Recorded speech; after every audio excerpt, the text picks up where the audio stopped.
Hi, guys. We are here in the lovely month of June with Jazzy and Kenneth and, of course, Shan, who is still the Chief Vibes Officer. I haven't asked you whether you wanted to change that in some time. I don't know. Right. Welcome to episode 34 of the SixPackPodcast. This podcast is the same age as me.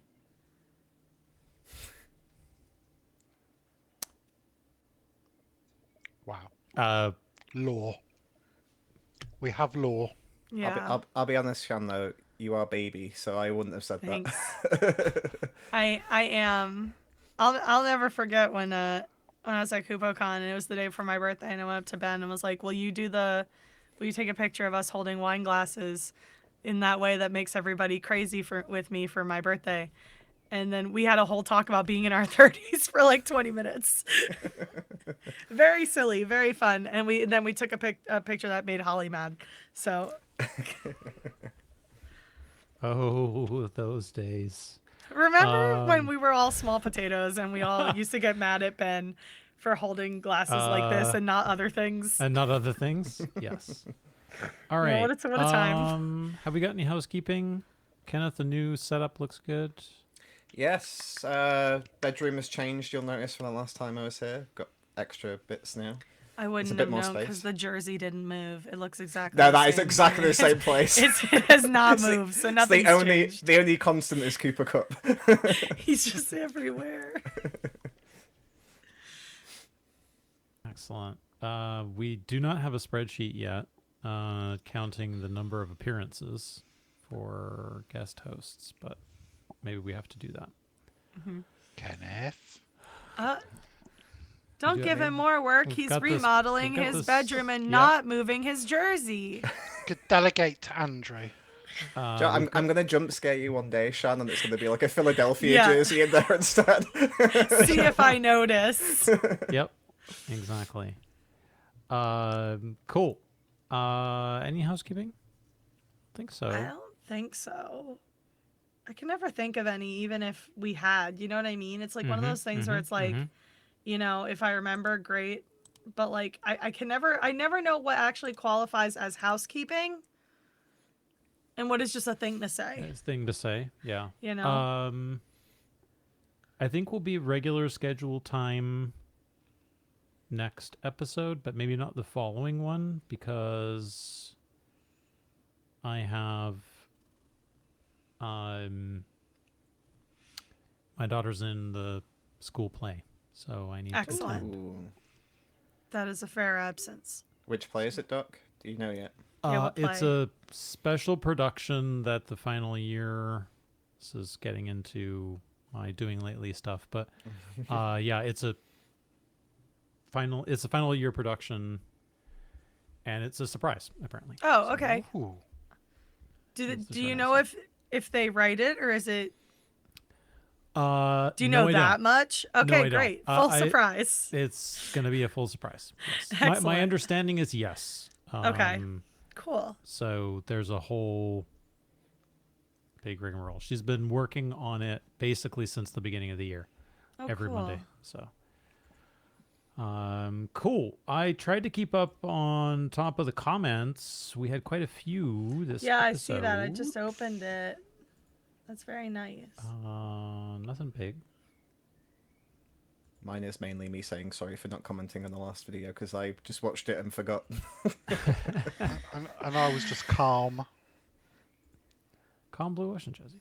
So, yeah, I don't think there's anything big to review other than we do have quite a few folks who are not part of the sort of inner circle of Watch Party and Watch Party adjacent folks who are paying attention to the Wii podcast. So that's good. That's part of the reason for doing this is to attract different people to Natural Six and what they're doing. So all the better. It was good to have Momo on the podcast last time as well. That was very cool. Yes. We had a good time. I have to read Masons at some point. Hopefully they had a good time too. I agree with you, Shan, as well. GoldenEye, best Bond. Yeah. Yeah. I haven't played it in years, but I have very fond memories of that game. Specifically the first area because I always got stuck there. That window. Oh, that window. Multiplayer, the couch co-op with like 4 of your friends. Yeah. It's hard to beat. It was Hard to as my friend described it. It's the game you play when you go to your cousin's house, and that only applied to me because I didn't own it, but my cousin did. So like for some reason, Dad just never. We had an N64. We still have it. For some reason, Dad just never bought the James Bond game. It might have been because he stopped by, like he bought us a handful of games and was like, "That's it." That's enough. Yeah. And maybe he got 1 or 2 games later for us. Like, I think we got Pokemon Snap after we got our other games kind of situation. But, yeah, we never actually owned GoldenEye, so I always had to play it when I went over to my cousin's house. Sad. Go.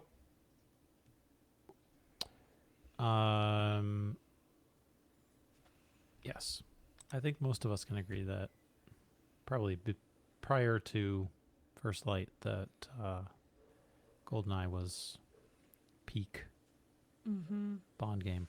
Like, that was the Bond game. That was the Bond game. I think it's just that people were too... Well, it's not that we didn't get Bond games, because I did play Everything or Nothing for the PS2 as well, which I actually really enjoyed, except for the part where you have to drive over Lake Pontchartrain, because I failed it so many times that I just got angry about it. I think I've only beaten that game once, and I played it several times. Like, that's how angry the Lake Pontchartrain bit makes me. But, like, I just don't... I think it's one of those games where it's like it could never match... Well, first of all, the culture around James Bond kept changing. And then it could never match the experience. And I think IOI kind of taken the approach of seeing games that have elements like Bond movies and taking the best of all of them and putting it into a game about James Bond. I was like, that's smart. That's smart. That's how we should have been thinking about it, I think. Doing it for ages now, right? Yeah. Yeah. So... Cool. I'm sure we will talk more about First Light. Oh, yeah. But on the news front, we are almost exactly halfway through the month. And we've had some good content, including Witchspire. Did you guys enjoy the Witchspire one-shot? I did. I really enjoyed it, yeah. I actually got along with Witchspire more than DrKagon, and it's nothing against DrKagon. It's just because Witchspire was still in 5th edition, so I could wrap my head around the mechanics more. Yep. So I found the combat easier to follow, whereas with like DrKagon, I was really struggling sometimes because it's like based on different types of damage you take. It's a bit like Vampire, where it's like you have like major damage and superficial damage. So, but yeah, no, I really enjoyed it. It's good. Vibes wise, I thought it was very fun. And I had to step out of the room during the bit where everyone just started singing Defying Gravity while someone was just talking. And I wasn't looking, so obviously I thought they were just gonna stop. And then they all did the "It's me," and I lost it. I was in another room in the house entirely, just like crying, laughing. And I keep meaning to tell Holly we should add that to the next like fave moments montage thing, but we don't have a channel for it, so I have to ask her if I can make a channel for it. But I would put the Defying Gravity sequence on there in a heartbeat. It was so funny. 100%. The "It's me" the "It's me" took me out. I was gone. Because I was like, oh, this is funny, this is silly. And then they hit the "It's me," and I was like, I'm done. I can't. It actually reminds me that I need to make the suggestion for changing the type of the channel there, Shan, to the more forum style. So that we could see all the episodes together and it'd be easier to track and manage. But we'd have to see. Hopefully I'll remember how to do it. I can always bring it up. Yeah. we're just there's so many episodes in there, so that'll be an interesting Well, way yeah, to it's kind like, of. and then you don't really want to create a channel for every single one of them, right? No, I don't, and I mean we haven't in a while. To be fair, I think it's like 30 something is the most recent actually. So no, I'll anyway, talk to them. Yeah. so I think it would be then it would be a lot easier, and you guys could just make Yes. one post and move on, right? But Yes. yeah. So Witchspire one shot was fun. Very fun. Very long. Very fun. Very long, very fun. We watch partied half don't of know. it. I told you guys about an hour left or so. Holly popped in and was like, "You guys are still in here?" Like she didn't like get on camera. She just typed in like, "You guys are still in here." It was just like 3 of us at that point. I was barely paying attention, but I committed, you know. So I was like, I'm in for a penny, in for a pound. So. Yep. We had fun watch partying. We had We about did. 10 of us, maybe 10 or 12. Yeah. Jen? It was a good To number, I start off? think. Yeah. It was Yeah. fun. Obviously very different and very silly, but It's very silly, but I liked it. I just like silly. I I feel think. like the Doug-cotomy was on full flow. Yeah. And Aoife absolutely lived up to that character art. Oh, 100%. Tula was so roll good. I roll love for death Tula. fact. 100%. I think I asked you guys in the chat that shall not be named, but did any of you buy Witchspire? I Not put it on yet. my wish list, and I saw that it was on sale. But obviously, this week I mean, I'll talk about this later. But I went to a World Cup event, and I'm going to a Phillies game on Thursday. So I'm hoping my credit card bill literally rolls over Friday. So I'll see if it's still on sale. But I'll probably get it either way because it's not terribly expensive. Is it on I sale? want it. It was for me, for early Let's access. see, Witchspire. Let's bring it up, shall we? Yeah, I'm bringing it up now because I actually want to see if anything else is on sale. Wish list. I can tell you in 2 seconds. It's on my wish list. Offer ends in 21 hours. Never mind. I might have to get it, but it's not that expensive anyway. So It's $3 off. You know what I mean? 16.56 pounds. Yeah. Yeah, so that's not terrible anyway. Yeah. So I'll definitely check it out probably after the podcast here today and see if I should pick it up now or wait. Mm-hmm. So, cool. Very nice. Yeah. So, yeah, you've got like, by the time this comes out, I think by the time this podcast episode comes out, the deal will already have expired. Yeah, sorry, unfortunately, gang. but It's only $3 more, so it's yeah, it's I mean, you it's know not a it's ton not more, an expensive that's for sure. game. So go check it out. I have not listened to the other content. I did listen to the Ask Us Anything, Yes. I listened to the beginning. which Shan got one of her questions at. I think you got 2 of your Ask- questions asked. You got didn't you? 10. Did they yeah. did they do 2? I only listened to the Spoilers. giggle the- gaggle sorry, bit Shan. because I wanted to see if he would do it. for the And who, I what, had where. some Yeah. Yeah, I had some time and I didn't have a lot of time. So I put on the beginning. I heard that Alex did the bit. I listened to the whole bit. I commented on how profound the Aoife's the Pokeballs that never came. I thought that was a really profound statement. So I did comment on that on the Patreon. I was like, who doesn't have Pokeballs that never came, you know? But yeah, so that bit was very funny, and I do like that it annoyed Holly. Sorry, Holly. I thought it was funny. I didn't think Alex would actually do it, to be fair. I should have thought it. I should have known. But I didn't think he would, because you never know who's going to be in the AMA. So like I thought True.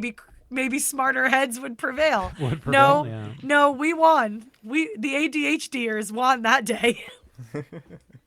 I'll give it a listen for the other one. I think my other question was also not serious.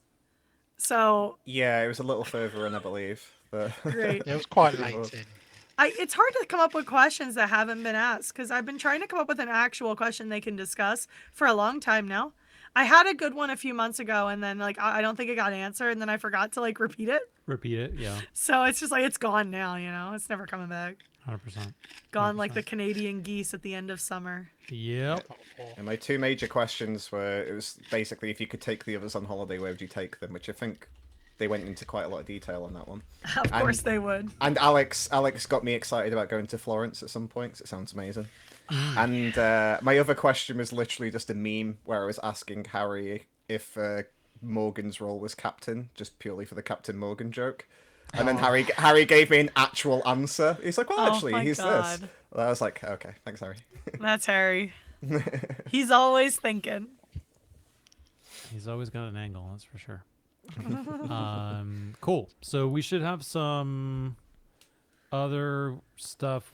I'll have the action surge of Witchspire here on Thursday and Legends of Akaroth trailer tomorrow. So tons of stuff in June here. Tons of stuff. They also it's dropped, packed. and I only read it today, but the behind the DM screen. Oh, the behind the DM screen. It's Yeah. really good because it's the Nox On the arc, tower. Yeah.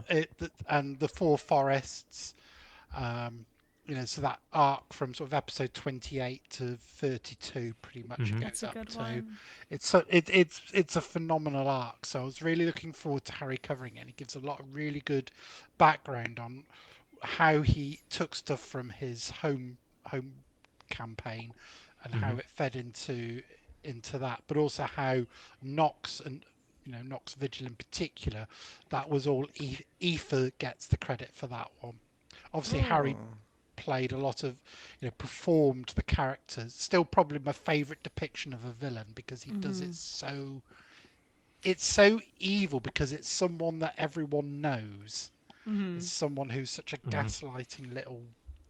Well, he's just, playing Ethelwald again, kind of, sort of. Exactly. And in the actual article, he references that particular moment, which it's one of Harry's best little moments. And I think it was something like episode 30, where his mask just slips. Yeah. Oh, yeah. Where he great reveals, moment. how do you think we took load? And he does the grin, and then Dolly is like, there's you, there's the real you. And I was like, this is gold. Very This is good. gold. There's It's a just reason everyone hates that character on Last Kingdom. It's because Harry's just so good at it. He's so good at that. Yeah. So good at it. So yeah, it's a great. I was looking forward to that behind the DM screen for ages and ages and ages, and it's now there, and it's a great read. It's a good point. I will have to read through. I have not yet. I'm cool. still behind on all of it, so don't worry about it. Cool. Cast news. We got a bunch of news on the cast. Harry's gonna be in Stronghold 4, which is very cool. He had a bunch of stuff out on Instagram there talking about his youth with the game, with the Stronghold games, which is pretty cool. It's interesting the games that Harry's in at the moment, or has been over the last sort of 6 to 12 months, and how many of them have been franchises that he played as a kid. Age of Empires, Stronghold, etc. Gives you a little bit of insight into what he was playing at that age of his life, right? I wonder if he ever played Empire Earth, which is still probably my favourite game in that genre. Because it was probably, he was probably old enough to have played it. It's an AMA question for you, Jazzy. Have any of you played Empire Earth?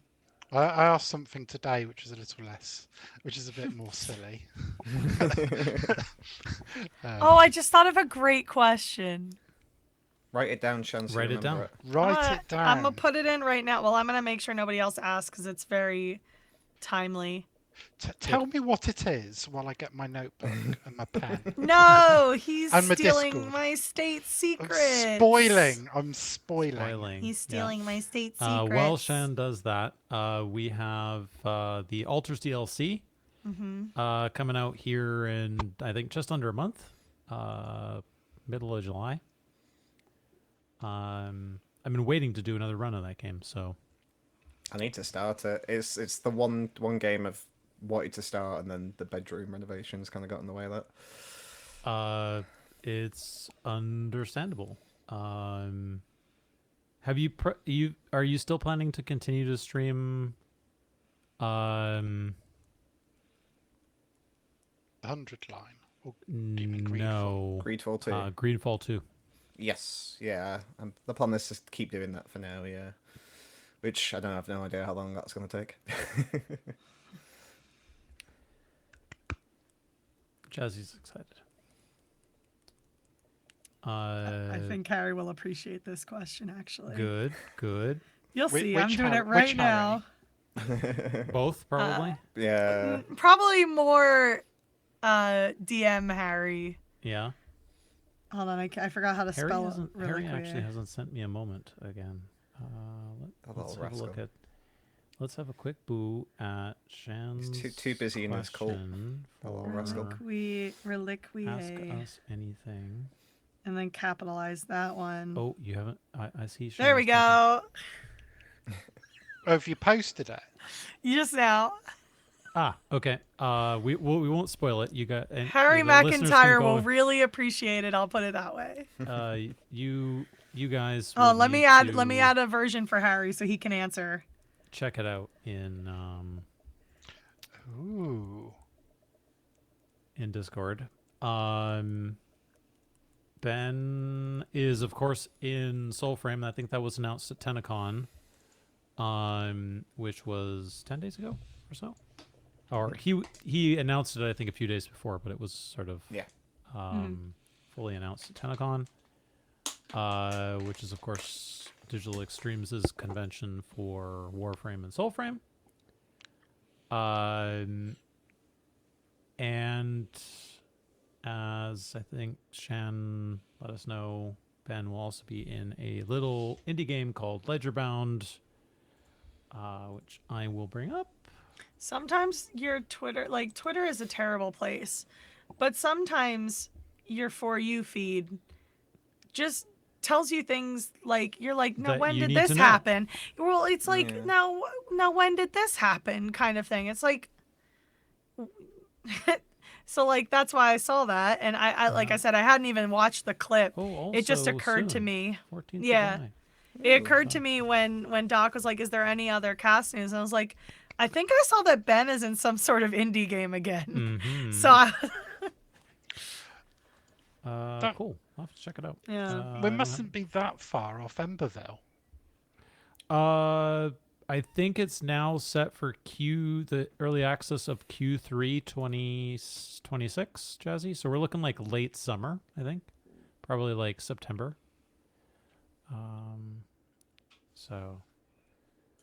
Oh my God, she's an insurance adjuster. Sorry, the trailer is playing in What? the background and it has subtitles Jennifer, yeah. for Ledgerbound.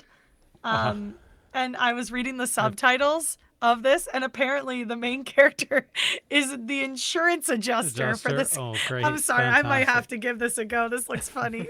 Fantastic. I want to play it. I want to play a video game where I'm an insurance adjuster. So Ledgerbound, get it before or wishlist it now. It'll be out on the 14th of July. The day before my dad's birthday. I Fantastic. almost said my dad's birthday, and then I was like, no, his birthday's the nope. 15th, you idiot.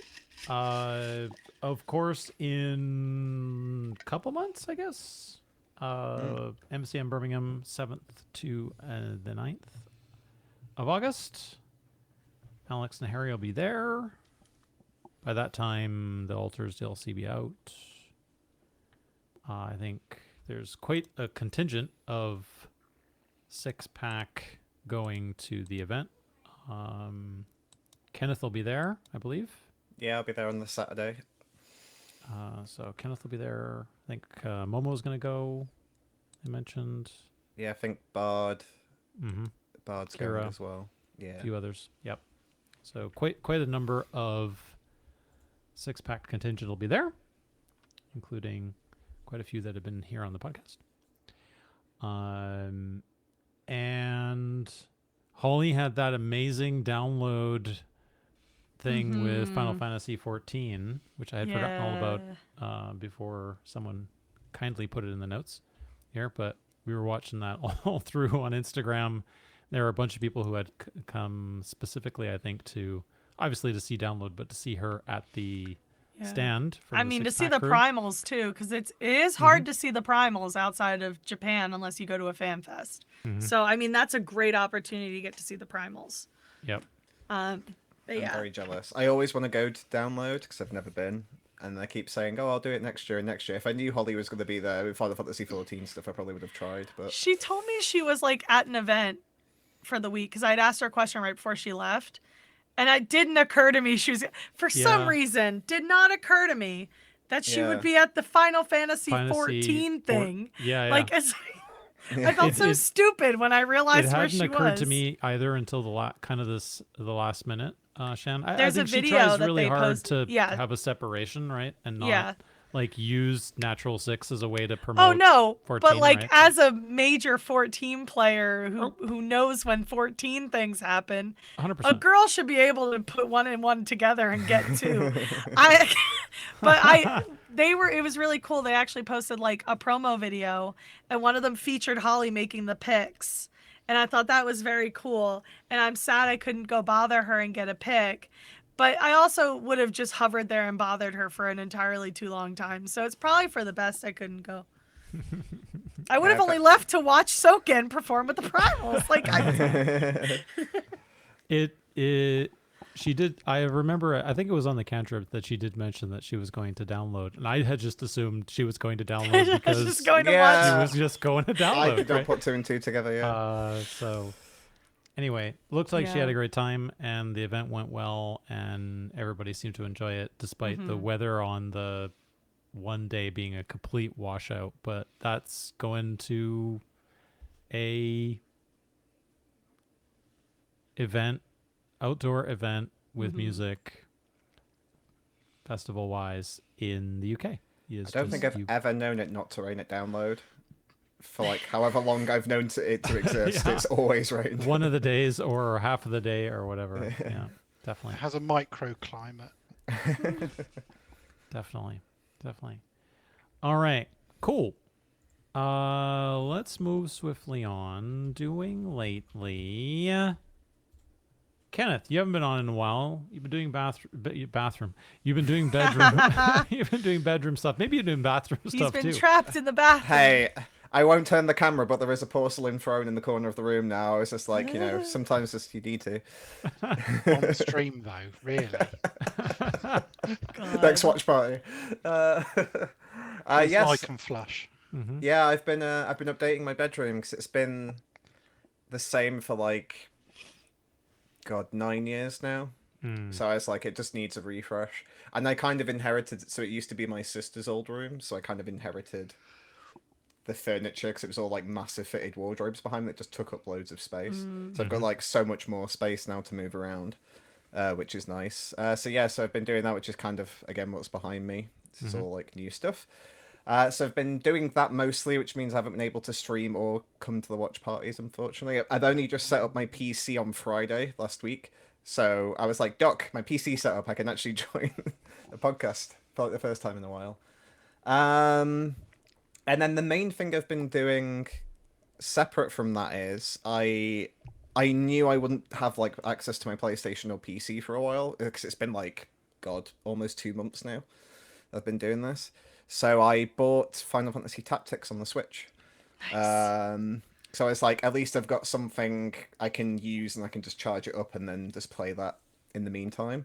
And I've been absolutely loving it. It's something I've been meaning to get round for ages anyway. And then I was like, it feels like the perfect like handheld Switch game, really. Definitely. How far have you gotten it? So I'm up to the end. I don't want to say too much for spoilers, but I'm basically, I believe, from what I know of like the story beats, I think I'm at like the final confrontation essentially. So currently I'm doing what I always do in Final Fantasy games when I'm right at the end, which is just mess around and grind and do all the weird side stuff. Like I've been doing because they have like the Chronicle book things, so I've Yep. just been doing them the past They can week. take quite a while. That's probably finishing all of them is probably like a 10 or 15 hour job by themselves, I would say. Yeah.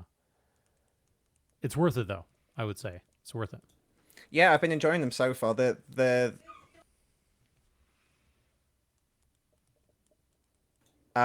of them I did, which was the airship, and that one was good.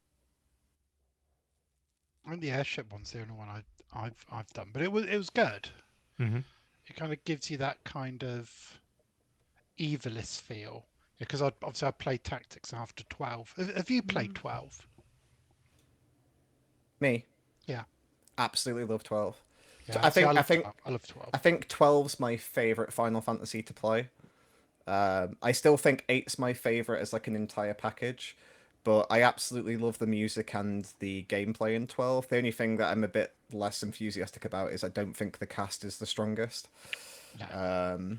Balfier's definitely the main Balthier and character. Fran are like, I was gonna say, don't you dare say that about Gideon Everett. Don't you dare. I was just trying to remember 12, and I'm like, did I play it or did I not? And I think the answer is no. yeah, it's I basically Star haven't, so- Wars. Yeah. essentially- It is Attack of the Fantasies. Yeah, Attack of the Fantasy. It's aged all right though, I would say. yeah, especially That's the what Zodiac I've heard, Age as well. yeah. If you've played 15 and 16 and the 7 remakes, you can really see the influence from 12, and it's quite easy to pick up for a game that's 20 years old as well. Yeah. Mm-hmm. But the setting, I love the setting of Evilus. So then Tactics which was actually out before 12 originally, to be set in the same world as well. Just those bits that tell you a bit more about Evilus. Mm-hmm. Yeah.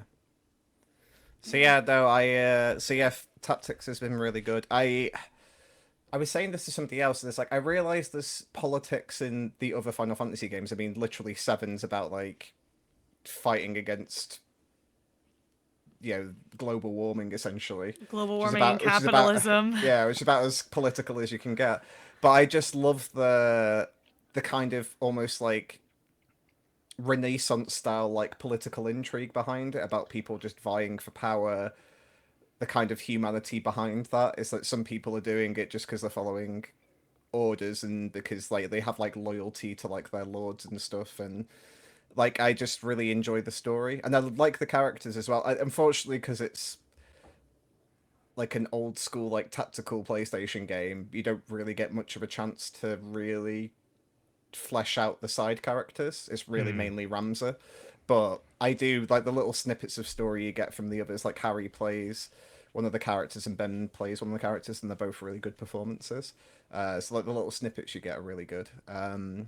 So I've been really enjoying that, and then I've just been booking. As soon as I found out I could get the time off work for the Saturday in Birmingham, I booked that because I'm hoping to see Charlie Cox. Because I need to do my Pokemon Gotta Catch 'Em All signatures on my Expedition 33 print. Yeah. And then I booked all my stuff for London as well because the tickets finally went live. So I've got my weekend ticket for London as well. So yeah, that's been pretty much everything for me. Sweet. Sounds good. Are any of the Resident Evil guys going to be in Birmingham, Kenneth? So not in Birmingham, or at least not currently listed, but crumbs, I've forgotten his name. This is bad. The actor that plays Chris from like Resident Evil 5, 6, and like the films, he's gonna be in London, in October, which is really Cool. exciting news. That just got announced today. So what's his name again? I'm Excellent. sorry, Roger Craig Smith. So yeah, Excellent. so he's gonna be at London, which should be cool. Sweet. Yeah, I need to unpack all the prints I got signed at MCM. Now I'm sad I missed out on Angela? Grace's. Yeah, it would have been cool to get a autograph from, because I out of all of the new Resident Evil characters that have been introduced, like, I don't want to throw too much shade at Ethan because I know it's like low hanging fruit and people just hate him for some reason. I think he's a bit boring, but I don't hate him that much. But his right hand comes off. It does. But I really, the second I kind of saw Grace's character and like kind of what she stands for and all of the like character quirks, I just instantly fell in love with like Grace as a character. So it would have been cool to get like an autograph. Maybe next time. There's a very funny video. I don't know if you've seen it, and I'll find it for you if not. But there's, as I mentioned before we started recording, I saw pictures of Ben playing the Tomb Raider game. And there was a video that got put out of Nick playing the Tomb Raider game while, what's her name? Alex. She's playing. Yes. With her right over his shoulder, making fun of him the entire time. The video is incredible. I'll have to find it. Like, there's a bit where I think he found a potato and they both started yelling about finding a potato. It's very good. I was delighted by it because those are two, like, voice actors whom I love. And I just love that she was bullying him, like, the entire time. There is one thing you cannot say about Alex Walton Reagan, and that is that she doesn't commit to the bit. No, like, she 100% sends it. Listen, and I was really excited because I recognized her voice, number one, because I played Inquisition, and she's the voice of my Inquisitors. And sometimes when I'm really tired or I'm thinking about Inquisition, all I hear is that line that they have her say in the voice selection screen where she's like, everything you've heard, completely true, over and over and over again. So, like, Alex is like an audio stim for me. So I was very excited that she got cast as Lara Croft. I was very excited for her. So she's very funny. Indeed. Take it away, Shan. What you been up to? Oh, it's my turn. Well, I've still been playing 14, but I actually managed to like progress my alts MSQ. I have not played more of Post End Walker. Sorry to everyone, but I've been doing my PvP roulettes, which are just as taxing, I assure you, as doing MSQ. But I did finally like advance my alts story in Post Realm Reborn. I healed in a raid and I didn't let anyone die this time, so that was really exciting for me personally. And I got to my favorite character, Emmerich de Burrell, played by the incredible Blake Ritson. I got back to him and I was just so delighted because there's something special about how he played Emmerich before Heavensward. He plays him very political, very detached, very like, this man has something going on like that. Like he's trying to tell you stuff without telling you stuff, and he seems kind of dangerous. And then in Heavensward, he's like, oh, my friend, which, like, he's still very good, but there's an edge to a lot of it that's missing because he trusts you now. And it's like, I was just playing it again. I was like, God, he's so good when he's like the politician. And I'm glad they softened him up, but I did miss that because Blake is very good at that. Again, if I had a nickel for every time Blake Ritson played the bastard son of a pope, I'd have 2 nickels, which isn't a lot, but it's weird that it happened twice. Greater than 0. Yeah, and technically there's a bastard son of the pope plot in Xenoblade, the one he's in too. So it's like, Blake, you gotta stop doing this, man. But yeah, very, very good. He's great on the Gilded Age as well, which is currently filming their new season right now in New York. And I've seen some very funny videos of them celebrating the Knicks win in their period costumes, which is very fun. Christine Baranski screaming while wearing like a late 1800s dress is very silly. What else? First Light, I am in, I forget what chapter number it is, but I'm in Vietnam, which isn't really a spoiler. It was part of their promotional material. I'm in the Vietnam chapter. I'm at the beginning still, where you're having a fun. Well, actually, I think I saved it right before you actually start getting into some stuff. I don't know, because I haven't gotten into some stuff. But I did play a part that I really, really liked, and I won't say specifically what it is, but it involves Bond and Q. and it was very sweet and made me have feelings, and I liked it. I'm still really enjoying it. I did feel like I was gonna crash out a couple of times in a couple of spots because I just marathon played it because I was stuck somewhere and I was frustrated. And then I just kept going because I was like, I'm finally on a roll. I'm just not very good at the hand-to-hand combat isn't as intuitive for me, and also because I play Final Fantasy 14, my mouse does different stuff, and I have like trouble switching back and forth sometimes. Yeah, so it's like I'm not as good. I'm really good at shooting people in that game. I'm not as good at, and I'm really good at silent takedowns. I'm really good at wait. I'm very patient.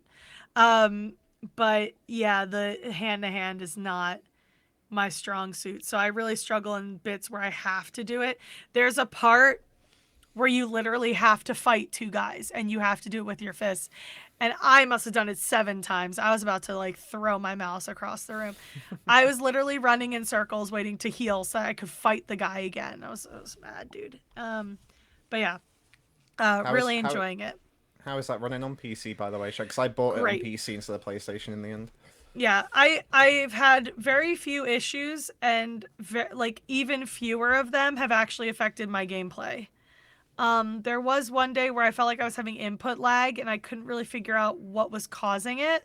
So I think I ended up closing something just to like give myself a little bit of CPU room, or I might have restarted my computer or something like that. It was in one of those parts where I was stuck. So I feel like I was inputting what I needed to do, and it wasn't doing it. So I got to like a stopping point. I just restart my computer and it was fine after that. But the only noticeable issue I had was once this man was walking and he just kept walking in place. As far as I'm aware, I've not noticed any other issues. So like pretty pleased with how it's running. And it could also just be that I'm not good at the game. So like I said, I'm not good at hand-to-hand combat. But I really like it. I think Patrick Gibson's great. Like, I think he's really great. And we mentioned that interview came out where Ben talked about how he auditioned for Bond. And honestly, have him play a villain. I think he'd make a great Bond villain. He's flashy enough. I just don't... I like Patrick Gibson. I like the direction they took it. And I'm not... I don't know if I would vibe as much with Ben as James Bond. I love you, Ben. I don't. I after playing Patrick Gibson, and he agrees with me, so it's fine. Patrick Gibson's great. He's excellent, and also, as I've said before, James Bond should just always be played by an Irishman. So, all my favorite Bonds are Irish, except for Daniel Craig. So you know, but yeah. Great game. Very fun. Loving it. I can't wait to play it more. I might play some before my plans on Thursday. It's just very hard because I lose time to my video games. And I closed like 4 nights in a row. So I have not. All I've done is PvP over the last few days. I used my day off to just play James Bond all day. And then I haven't touched it since. I know myself. So speaking of, like I said, I have plans Thursday. I'm going to the Phillies Pride game on Thursday. It's my first time going to a sports pride game. I'm very excited. I'm getting a free hat. Well, not a hat, a visor. It's my first Phillies game this year as well. We usually go to a couple because they're not terribly unaffordable. Even on the years where the Phillies are really good, just because it's a big arena and like standing room is a thing. But yeah, I'm really excited. I'm going to get some good food. Plus, get my there's free so hat. many games, Shan. So many games. Yeah, that helps. I mean, I'm already planning to go to another one in August. I have a friend who moved here a couple years ago from Missouri, and they asked if we could go to a cards game. And they're not playing here till late August, which sucks because that's when the weather gets bad. But the first home game against the Cards is a Kyle Schwarber bobblehead night, and he's my favorite Philly, my favorite current Philly. My favorite Philly is Chase Utley, who is getting honored this year with the Phillies on the Phillies Wall of Fame. He is my absolute favorite player. And he's been based in London for a little bit because he's their international outreach guy. He was a huge force behind Philly going to the London game because he used to play for Philly. So he was like, you know who would have fun in London? the Phillies. So yeah, he's my fave. But Kyle is my current fave, and I want that free bobblehead. So we're gonna try and go. We're gonna try and go to the Cards game in August. But I wouldn't be surprised if I end up at another game before that. Like, we love the Phillies, and it's a cheaper ticket than most, and you get a nice day out. If you feel like you don't have to. What's extra nice, you can bring in your own food. Like, you can go to Wawa and get a hoagie and bring it in. They don't care. You just can't bring in your own alcohol. You can bring in a drink as long as it's sealed. Like, that's why, like, the MLB is still pretty chill about that kind of thing. They've slowly gotten less chill, but they're still mostly chill. Like I said, they'll let you bring in a whole meal from Wawa. They don't care because they make their money on alcohol sales. So, yeah, I love baseball. If anyone ever comes to the U.S., I'll take you to a baseball game. I mean, Doc has, I'm sure, been to a baseball game. They do have baseball in Canada. But famously, unfortunately, for that team, because I wanted them to win, they do have baseball in Canada. One of my favorite pitchers played for the Toronto Blue Jays. So, yeah. It still hurts, Shan. I know. I know. It's okay. I was just touched that y'all had a Roy Halladay night the other day. That made me happy. I miss Doc so much. That Doc, not this Doc. This Doc's right here. Roy Halladay's nickname was Doc Halladay for obvious reasons. Mm-hmm. But yeah, he was great, excellent pitcher. What a shame. Passed away a couple years ago. So yeah, love the Phillies. That is my team. While I'm still on sports, we are saved, everyone. We are marked safe from Vegas winning the Stanley Cup. Yes, we are. I cheered. I was cutting between that and the World Cup game that night, because it's the only Stanley Cup game I watched, because I refused to look at Carter Hart, but I wanted to see them lose. And I'm glad, because Carter Hart cried on camera. Not nice, is it, Carter? When things happen that you don't want to happen. So yeah, we were celebrating. Torts is not coming back as their coach next year as well. They already announced that today. So I was having an excellent day when it comes to that. Obviously, I wish it wasn't the Canes, but I do love Rod Brind'Amour, so it's fine.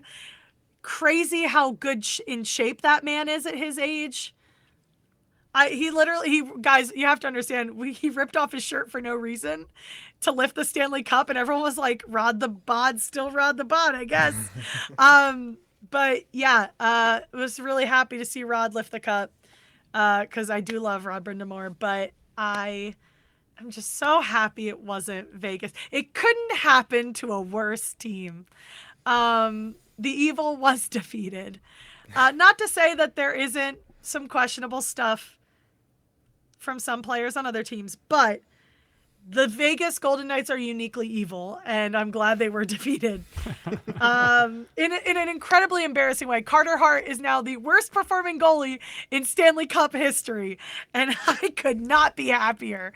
And Torts just could not take him out of the net, so they have no one to blame but themselves. So here we are today. I'm having a great day. Wish I could say the same about basketball, because I was not happy about that, but it is what it is. I'm just glad that Vegas lost. And then lastly, still more sports, because I only have 2 speeds. It is officially the World Cup in Canada, Mexico, and the United States. The most fun month a girl can have, if she's okay with FIFA. Which in the notes I put as redacted World Cup, because if you know, you know. It's not the Trump World Cup? I don't even call it that. It's just the World Cup. Like, FIFA is an awful organization. Like, it's just the World Cup. Best. Not the best, no. Terrible. And especially that man who looks like the Italian boss baby.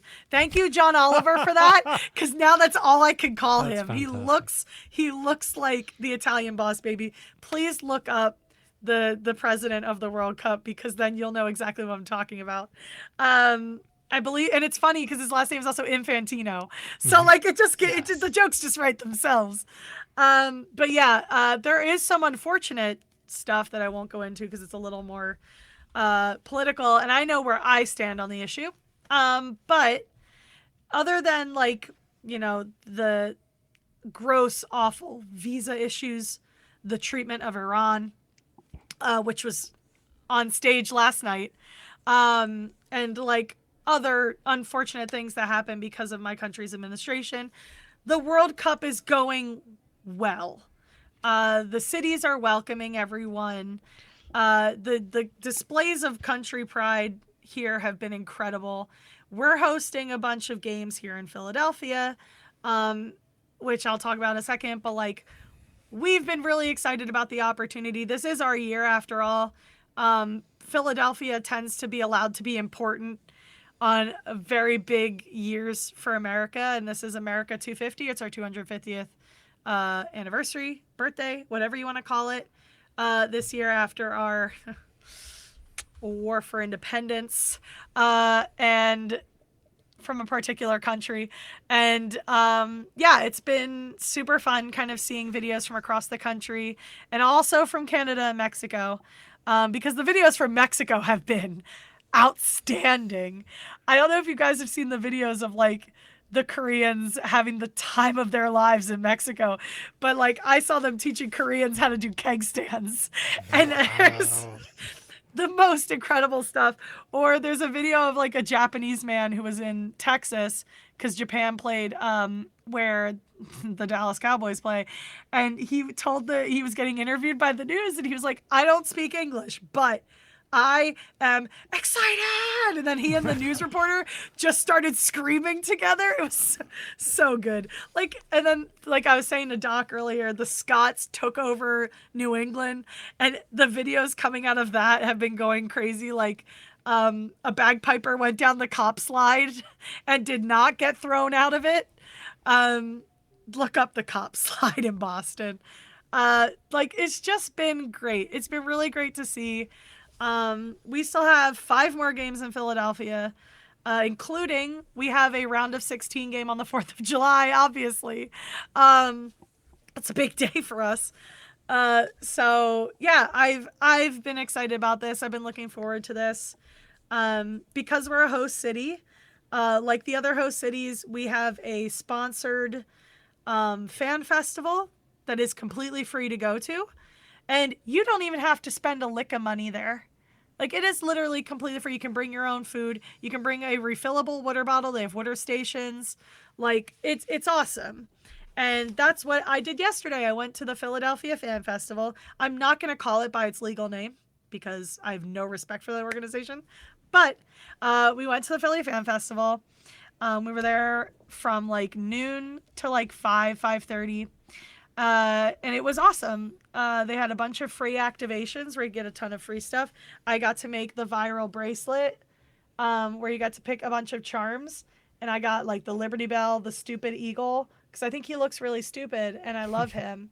The World Cup. I got the Trionda, which I really like because I like that it has the colors and symbols of the 3 different host nations on it. And then the love sign with a soccer ball. Easy peasy. And like the food wasn't even that expensive. I got a Michelob Ultra for $10. That's crazy. I expected to pay stadium prices, frankly. And I just paid slightly more expensive than going to a bar. So, and I got a free cup. He gave me a free cup. I got a free little plastic cup from Michelob Ultra. So like that was awesome. And we watched the Belgium-Egypt game in its entirety, which was awesome. And there were fans of both teams in our there's like 5 or 6 different screens around the park. It's in Fairmount Park, which is our biggest park. It's right behind the art museum. And we weren't at the main stage. There's a main stage because they have performances and stuff between the games. On days where there's going to be no matches, they're going to have cultural events. So the festival is going to go for the entire month of the World Cup. And you can go anytime, even if there's not a match. And there's like local food trucks, there's local businesses, there's local performers on the stage. It's just so much fun. It opens an hour before each game, and I think it closes like an hour after each game, so you have time to leave. We talked to a security guy. He said there have been no issues at all. Everyone's been really great, tourist and local alike. And everyone's just been having a good time. I did realize / find out that the guys we were sitting next to were not Quebecois. They were German, which is weird because they were wearing Canada jerseys. Sirs, isn't your team in the cup? They were also smoking, which I was like, bro. Yeah, there are quite a few Yeah. of the Canadian players who are currently playing in Germany, so That's maybe? fair.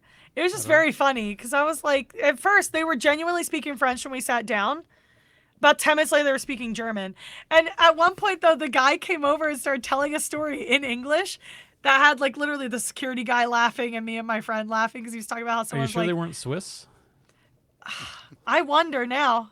Did you They- ask them? No, Oh, okay. they were all engrossed in a conversation the entire time they were there. I think the Swiss from birth know about 7 languages. Yeah, Yeah. that could It's also just be true. And Swiss French tends to be a Yeah. little bit more. Yeah. So, They were very funny though, because the guy came over after buying food and he was just like, how did he put it? He's like, "Oh, you're German? That is awesome!" Like to his friends, they all bust out laughing. It was just really goofy. But there were all kinds of people from all the different countries, or like Americans who were like, I was there in my Union jersey, and there were a bunch of people there in Union jerseys. They were sold out of most countries' jerseys. They literally only had Haiti, Brazil, and it was less Brazil. It was a lot of Haiti, a lot of France, a lot of Canada. Was there another team other than Brazil? I don't think so. But I was really bummed because I wanted Team USA or Cote d'Ivoire. And they had like Cote d'Ivoire children, so they clearly had Cote d'Ivoire the day or two before. But my sister is going to go at some point with her boyfriend, so she might pick me up a jersey. Or I might go back because, like I said, it's free. Like, and it was fun. I had a lot of fun. If I hadn't bought souvenirs, I probably wouldn't have spent more than $60 there because, like, for the most part, the food was relatively cheap. The drinks were relatively cheap, and you can bring your own stuff in. But it's just really cool, and I would love to watch a match there again.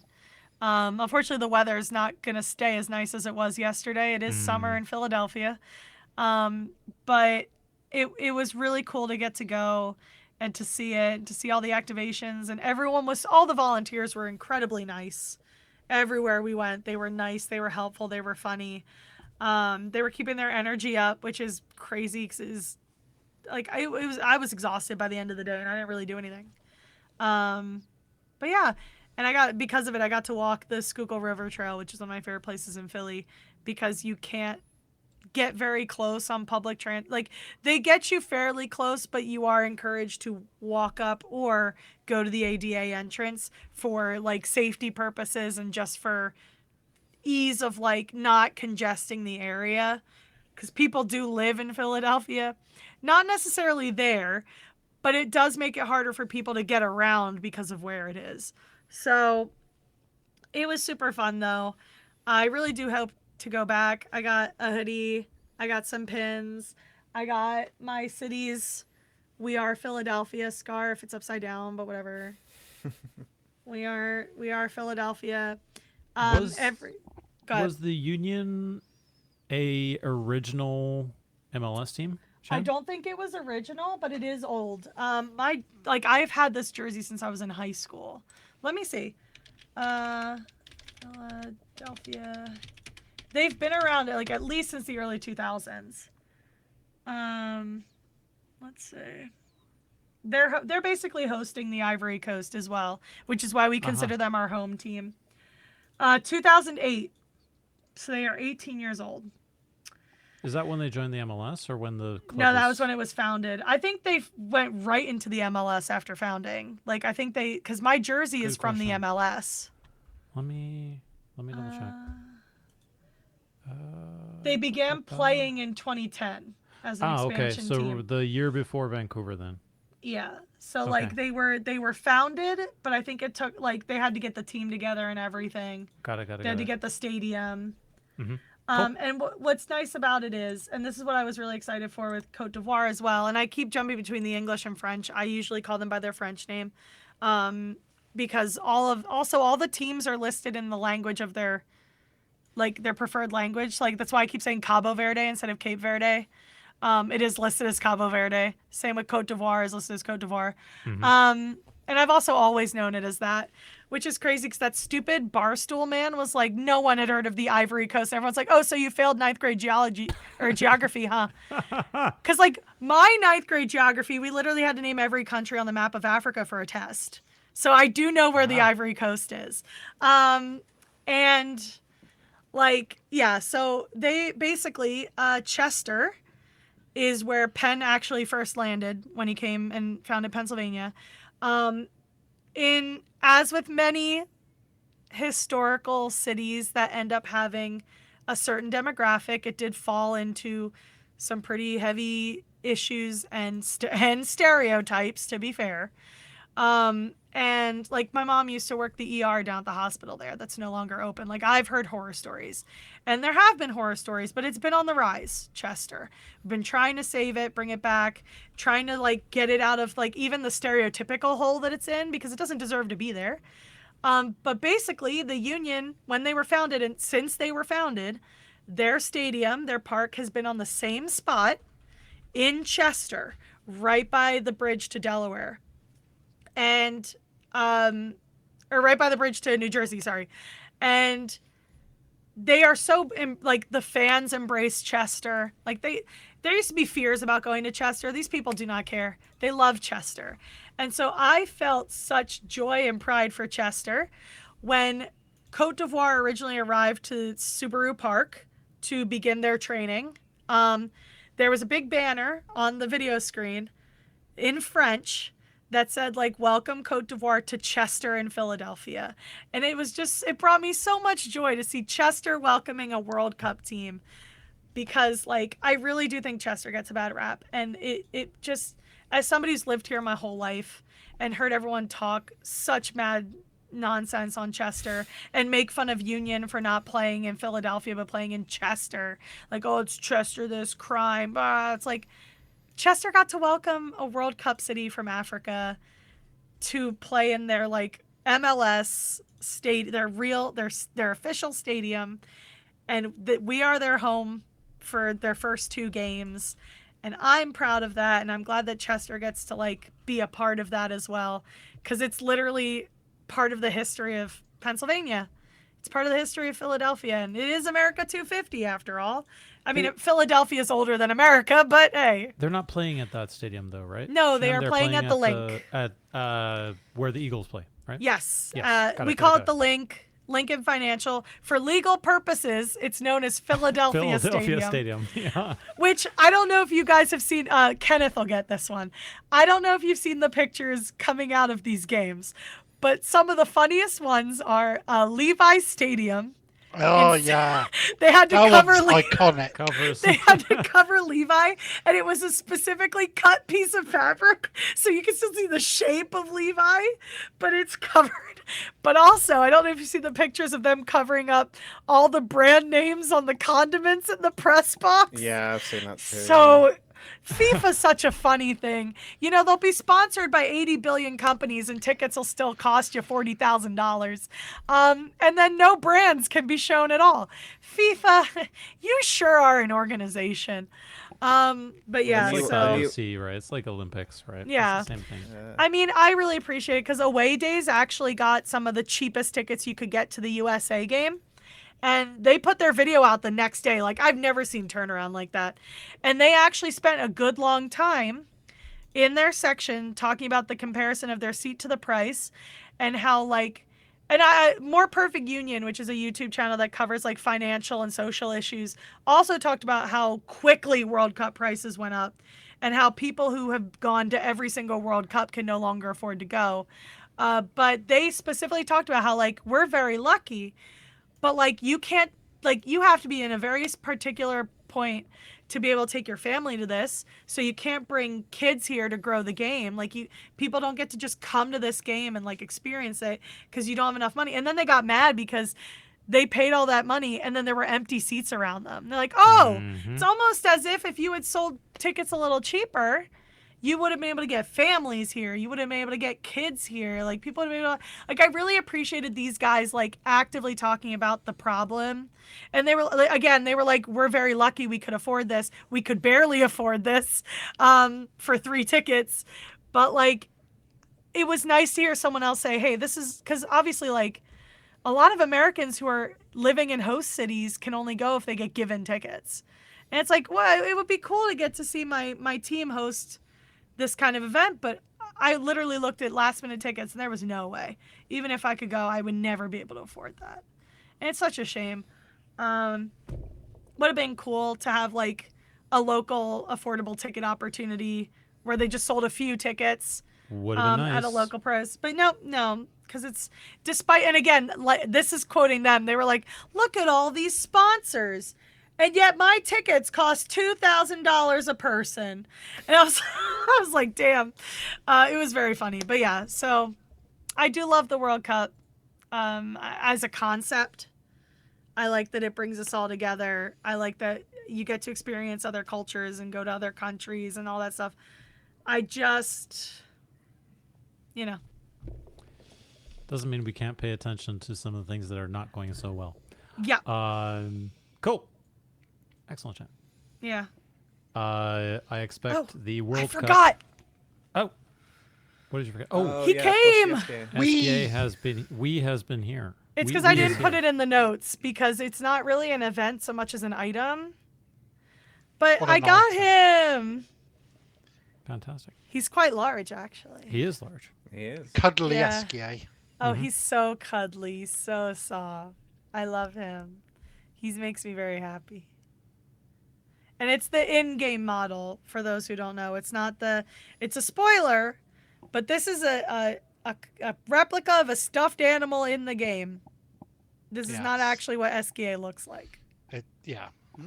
But in a way, Right. it's even better because it's authentic to. Yeah. The real question is, Shan, can you store wine inside of it? No, I can't figure out where it would go in. Where there's a That's one, half the there's a fun. way. It's Yeah. half the fun. All right. Cool. Jazzy, tell us what you've been up to. What Been have I waiting been up patiently. to? So it's been about, was it 4 weeks since I was last here? So I've about been, that, yeah. Yeah, about that. So we've had some wild weather. Heat wave came along. Where I live, it's like a greenhouse. Right behind me, I've got windows. So Yeah, it's that just, sun is crazy sometimes. it's baking the hell out of this place. So taking full advantage of office aircon. As much as possible, which has been blissful. But last week was a bit cooler. It's actually warm again now. So just that. But the thing is, as well, in the UK at the minute, it's light before 5 a.m. and it's still light until about 10 p.m. So I've been waking up before my alarm, which yeah. So if I start snoring when we're at the spoiler bit of this, just kick me verbally. I'll have to give you a slap. Yeah. Just put one of the electric shock things on me, maybe. But outside of that, I also have done a really good job of failing to play my new games because I get distracted and it's been hot and I've not had the PlayStation on much. I've definitely not the PC on much. I don't generally in the summer because it just kicks out the heat. So I've bought 007 First Light on PS5. I haven't played it. Can't wait to play it though. Very excited See, for it. I'm glad I haven't said anything then.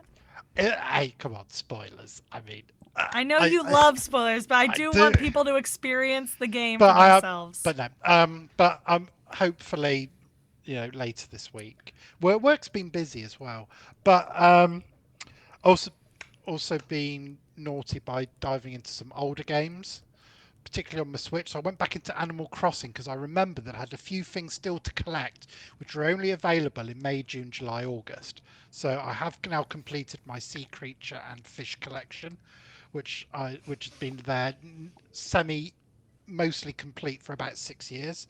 So now I've completed those. So I'm very pleased. So look forward to playing Animal Crossing again in 2032, which will be roughly when the next one comes out, no doubt. I've been dipping into Starfield a bit. you know, I know it gets a bad rap, but it's just one of those games you can just sort of dip in for a bit, and like any Bethesda game, you can kind of, you know, it's sort of Skyrim in space. And I do quite like it. I think it's overhated. And I was doing some post endgame stuff on Dragon Quest VII Reimagined, which I've really enjoyed. It's a beautiful game as well. Weirdly, it looks better than the new Dragon Quest 12, which actually I do like the look of. But Dragon Quest VII's visuals, just particularly on the Switch 2, just wonderful. But I also bought Mixtape. Played a little bit of that. We'll play a bit more at some point. Well, I don't want to talk about the tape. Walk and In listen Mixtape. to. But I love a walking sim, me. How do you get the tape wrong? I don't. Anyway. Well, I look forward to critiquing that. I can't wait till you see the tape. They got the tape wrong. It's crazy. How can you get tape wrong? Welcome to our nostalgia game where we don't actually know how to rewind cassette tapes with a pencil the right way. What? Well, yeah, but they always jam. That's the point. They did it the wrong way though. That's they were actually unwinding the tape. You'll see. Okay, I do. You'll see. Yeah. Although the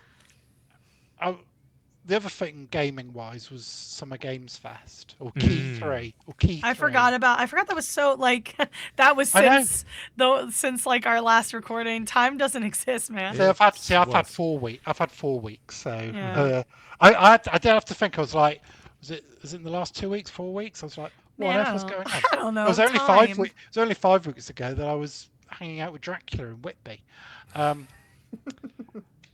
know, it's great. That was great. But yes, Key 3. Watched all of that. Some of that thanks to you, Shan, with your lovely shared streams. Yes. Sony State of Play. I quite like that. I actually quite like the new God of War. I know social media's doing its misogynist thing and going, female lead, but no, I think it looks really cool. I'm quite excited for it. Gave me a bit of a Senua vibe, which is interesting because of course we've now got a new Senua announced in the Xbox showcase, even though the studio might be closing. Yeah, so I enjoyed that. The actual Summer Games Fest, I thought was. I'm not saying Jeff Keighley's on a redemption arc, but it's the start of something a bit better from him, a bit more of an authentic interaction from him. He's learnt some lessons, but let's see what happens in December with that one when he gets all GTA 6 crazy, no doubt. I did get a chuckle out of him referencing the Miss Piggy incident. He should address it. He should address it. And I genuinely thought that Saw puppet was gonna Jeff Keighley. If only. But no, it was. If only. But I did enjoy it. I thought it was a bit. It was much. I think it's quite interesting how there was so much less of the live service stuff. So what live service stuff they did have there was all right. And then I think they did have to after the debacle of the Games Awards. The High Guard. But he did reference it. Which, the fact that he Twitter, tweeted an hour before the show, like, "Don't worry, guys. The closing game is going to be a single player adventure game." I mean, I think it's really easy to hate on Jeff. He is the only one really who is attempting to do a E3 like thing. Well, because he helped kill E3. It's his penance. He did not help kill it's a E3. joke. E3 killed itself quite joke. Honestly, I blame Nintendo for that. Yeah. Well, yeah. Absolutely. The direct. Honestly, if I'm not making fun of Jeff, I'm not having a good time. I am glad that we have at least two of these a year where we get an opportunity to see some of this stuff, right? Yeah. So I'm with you on the Jeff redemption arc. I was really happy to see Lucy James as well. I like her. We've seen her on a few nice. things now. Yeah, I like her a lot. She's free of GameSpot now. I was And going to say she was not to say that she was GameSpot. imprisoned by them or anything, but Now she's imprisoned by Jeff and the Saw Puppet. I would say GameSpot's got a really rich alumni because you've got Danny O'Dwyer who does the excellent no clip stuff. Double Jump have a GameSpot connection. Seb definitely. I don't know if Cam was. Johnny Chiodini was ex GameSpot. Tamor Hussain was ex GameSpot. And of course now Lucy James. There's a bunch of them that went through. There was a real generation because they had all the Kane and Lynch stuff, and then there was a new generation of people that kind of came in when the people formally went off and then there created were all Giant the Bomb. original guys who go back to early 90s, right? Yeah. Which kind of led to Giant Bomb. Yes, exactly. And then so there's a lot of rich learners. So it's good, and Lucy James I thought was excellent on. I was thinking as well, Doc, that I feel like her new newsletter thing is right up your alley, where she curates indie games and tells people about them and stuff, which I think is really cool. Definitely, I've been watching her stuff for quite a while, so I'm pretty excited for what she's got cooking. Yeah, definitely. I think the best thing to come out of Key 3 was that my dads are no longer divorced. Hideo and Jeff had a romantic dinner together, and they are back. The divorce jokes for that whole week were very funny. Where it was when my father come home, and oh, this is the worst part is the divorce, and then they posted that cheeky picture of them having dinner together, and I was like, they know. And I think everyone joked that it was Gene Park who brought them back together. It was very funny. But yeah, then the end reveal of Summer Games Fest, the one we all wanted, Final Fantasy VII Revelation. I was going to run a poll in the Discord for what was the name, because I did wonder if Revelation was one of the options, because the obvious one would have been Reunion, but they wasted. They already used that one. They wasted that one, which is a shame. But I couldn't help but be excited for all the little moments that they've showed, and the fact that it looks ready to go pretty much. Mm-hmm. It does look ready to go. What did you think that it was gonna be, Jazzy? What did you think the R word was gonna be? I did actually. I'm not just saying it post the event. I was going for Revelation. Okay. Because I couldn't think of what else it could be, because it should have been Reunion, but they wasted it. Yeah. So the only word I could think of was Revelation, because it couldn't be Resurrection, because then that would just get everyone going, ooh, hang on. Oh, God, yeah. Are they going to resurrect? Well, they've kind of... But no, I'm very excited. I was really excited when they showed the bit with Sapphire Weapon. Mm-hmm. Spoilers for the original. But it just Spoilers for a 5-year-old game. 30-year-old game. Spoilers coming up. Sapphire Weapon at Junon. They're just hanging out. I've popped over for tacos and I'm pretty sure they showed Emerald Weapon during. They showed all the weapons. Well. They showed all of them. Yeah. They showed because Ruby Weapon. I never beat Emerald Weapon, but I beat Ruby Weapon, and I was proud enough of that one. Because that's a tough one, because it knocks your party members out of the battle. Spoilers again for Final Fantasy VII Original. I forget which ones Disc I 3, beat. I have to actually look. 4. It's been a minute since I've. The only thing I haven't done is all the side content and beating Sephiroth, but I've otherwise pretty much played all of the original. Played all game. of the Yeah, I just haven't felt like finishing it. It's Shocker. I had too much to do. As I said earlier, Shad, that is my problem always with Final Fantasy games. I get right up to the end and then do all of the side stuff and then go, I'm a bit burnt out. I'll come back to it. 7 makes it easy though, because it's literally like you beat Sephiroth and it's done. So it's like I think it's funny that they chose Revelation, because what are the first and last books in the Bible? Genesis and Revelation. He's coming back. His return will not be forestalled, or whatever the joke is. Yeah. I will say the one that had obviously I was very excited for that. The closing thing was Final Fantasy VII. But the game that had me literally out of my seat screaming was in fact The Wolf Among Us Season 2. Oh yeah. Oh gosh, I literally screamed and ran. I screamed did. and ran. Yeah, I was like going, saw it. yes! We saw that. Yes! I was like, but yeah, and bit of fun fact about, like, not to go back to 7, but I don't want to take too far away from what Jazzy was talking about. But I am excited for The Wolf Among Us. And we found out why there was the schism. It wasn't necessarily just a creative difference fight. It was actually that Telltale wanted to use Unreal Engine 5, and they'd already built the game with Ad Hoc, and Ad Hoc's like, we want to work on Dispatch, and they were like, you know what? Go work on Dispatch. Like, we'll take care of it. Like, we don't want to hold you back. And I'm sure there might have still been some friction, but it was less contentious than everyone thought it was.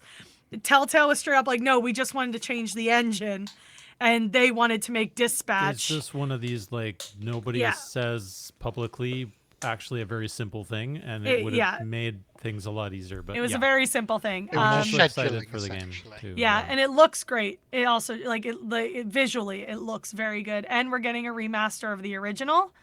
And it's going to be a physical copy as well, they've talked about. But like I was saying, back to 7, we also found out shortly after, a couple hours later, that Sephiroth has been recast as Travis Willingham, my first favorite voice actor. So I'm very excited about that one. I'm interested to see what he brings to the table for Sephiroth. Yeah, because it's been a hot debate, which is really insane when you realize he only had one line in the trailer.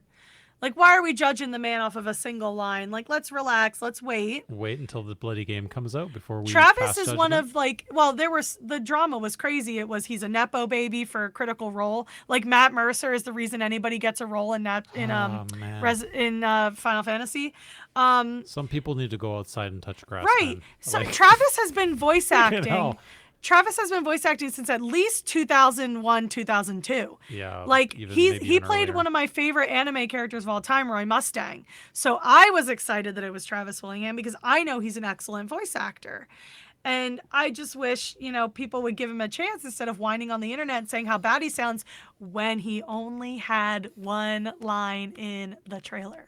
Travis is an excellent voice actor, and I think people are crazy for ragging on him for a single line in the trailer. Anyway, that's my bit. Tell us what you thought the name was going to be, Shan. See, I thought they were going for words that literally started with the sound re. So, like a lot of other fans, I was considering return. But Revelation, I think, is a great title, given the revelations that happen in the section. Since they ended, in my opinion, they ended Rebirth prematurely story-wise. Yeah. By having that in 3, I think it makes more sense to call 3 Revelation. Also, I think it's really funny that Revelation is the title when Genesis exists. But yeah, I wasn't really attached to any title, frankly. The fandom kind of annoyed me about this game, and I was just going to wait for it to come out. But Rebirth, like, I liked it, but the ending really frustrated me. And the game is massive.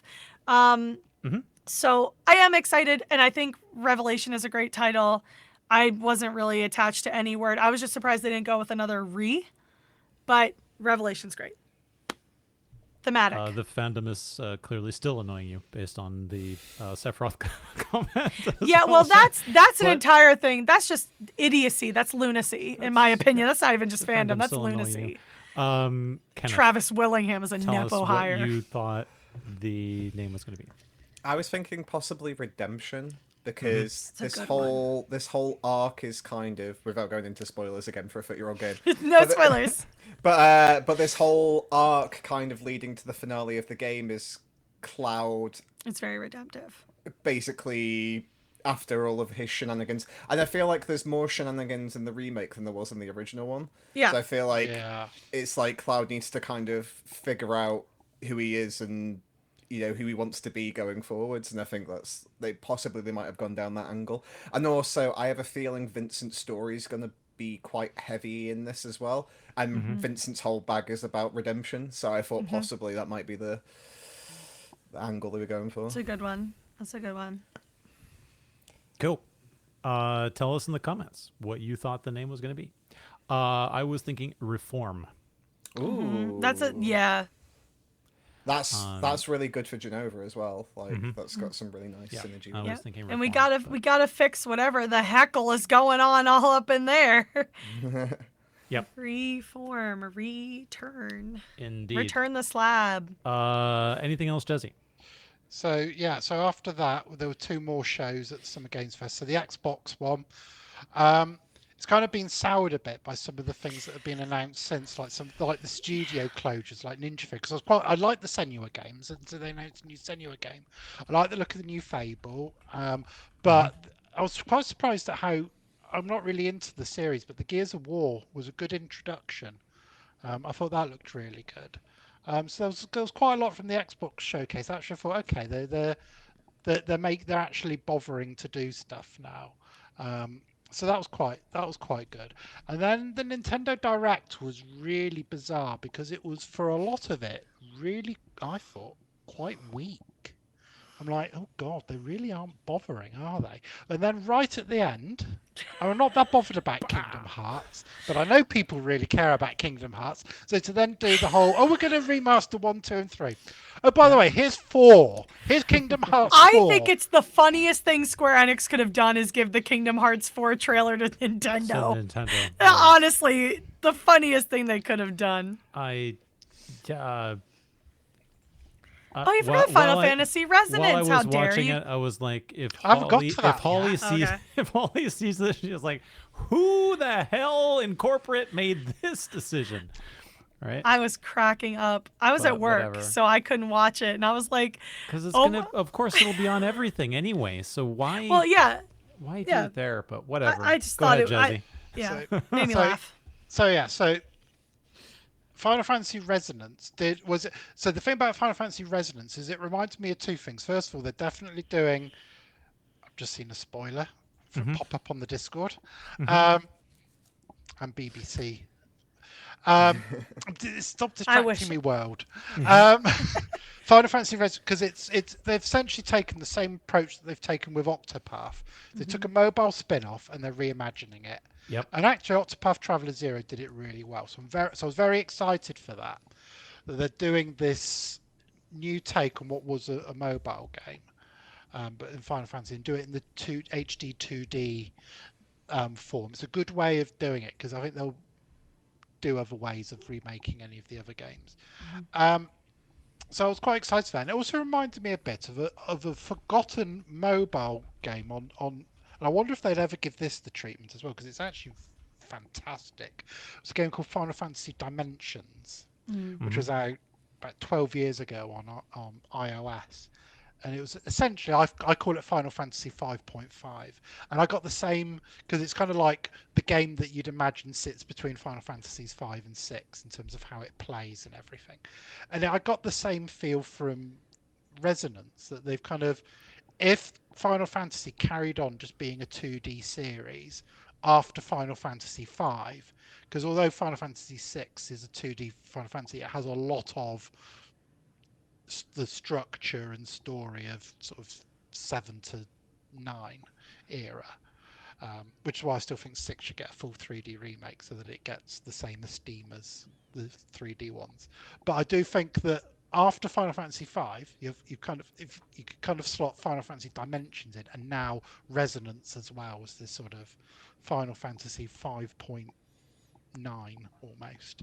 I was quite excited for that.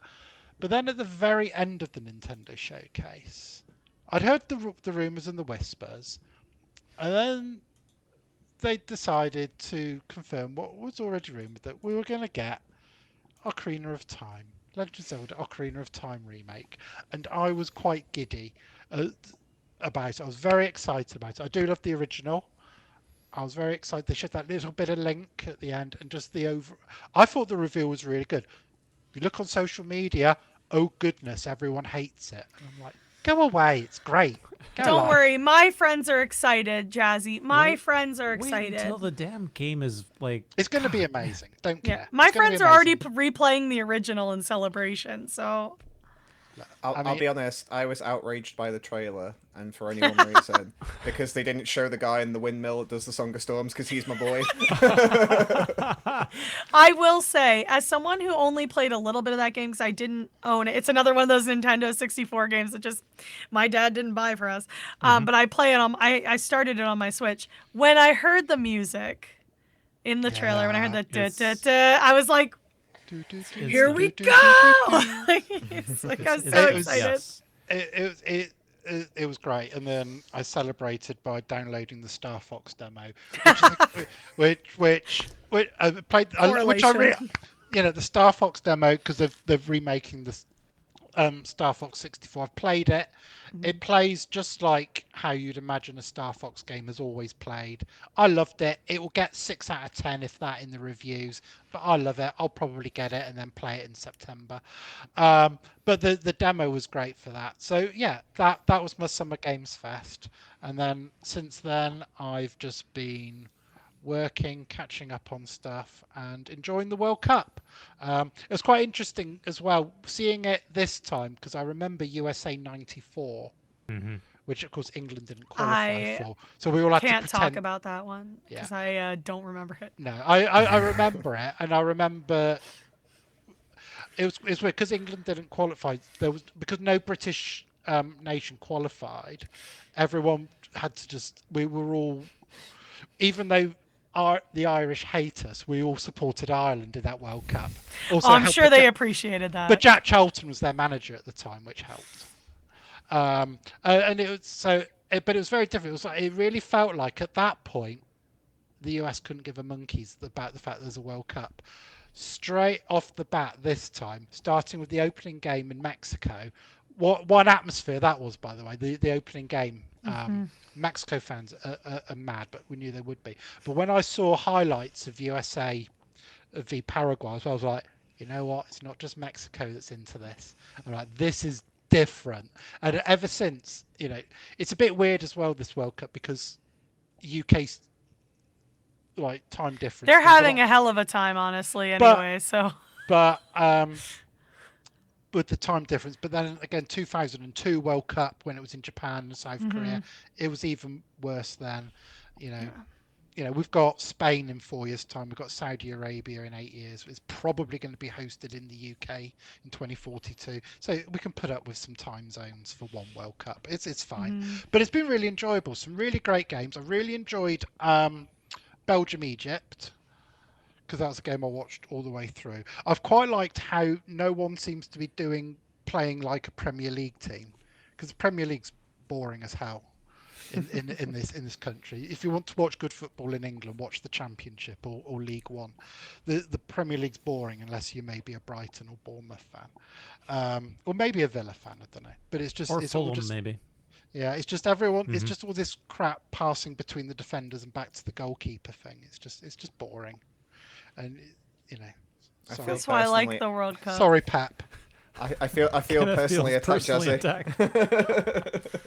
It's just great, but then you watch, and then it's just I've really enjoyed the World Cup so far. I don't expect England to do particularly well because of injuries and because we're too dependent on Harry Kane for goals. And their stuff got stolen, so who knows if they'll even be able to. Well, yeah, I mean that kind of shenanigans. And they had a tornado. They're having the worst luck in the World Cup so far. But there's already been an injury issue as well. So it's and also it's not an easy group either because Croatia are pretty good and Ghana's got one of the best players in the world. So, but Panama, everyone will thump Panama. So it's going to be quite close, I think, that group. But what is quite exciting, and I still haven't worked it because I know we mentioned it before, there is a chance, I still believe there is still a chance of USA versus England in Philly on the 4th of July. That would require both teams to make it to the round of 16. That's a lot of hope to put into both of them. Team USA is not usually as good as they were against Paraguay. They did look. I will say though, when I watched the highlights, they look good though, Shan. They do look good. I do believe in miracles. Listen. The thing is, I do believe in miracles. The thing is, a lot of the US squad play at a high level. Yeah, they do this time. It's either it's one of the big European leagues or You've got some MLS players, haven't you?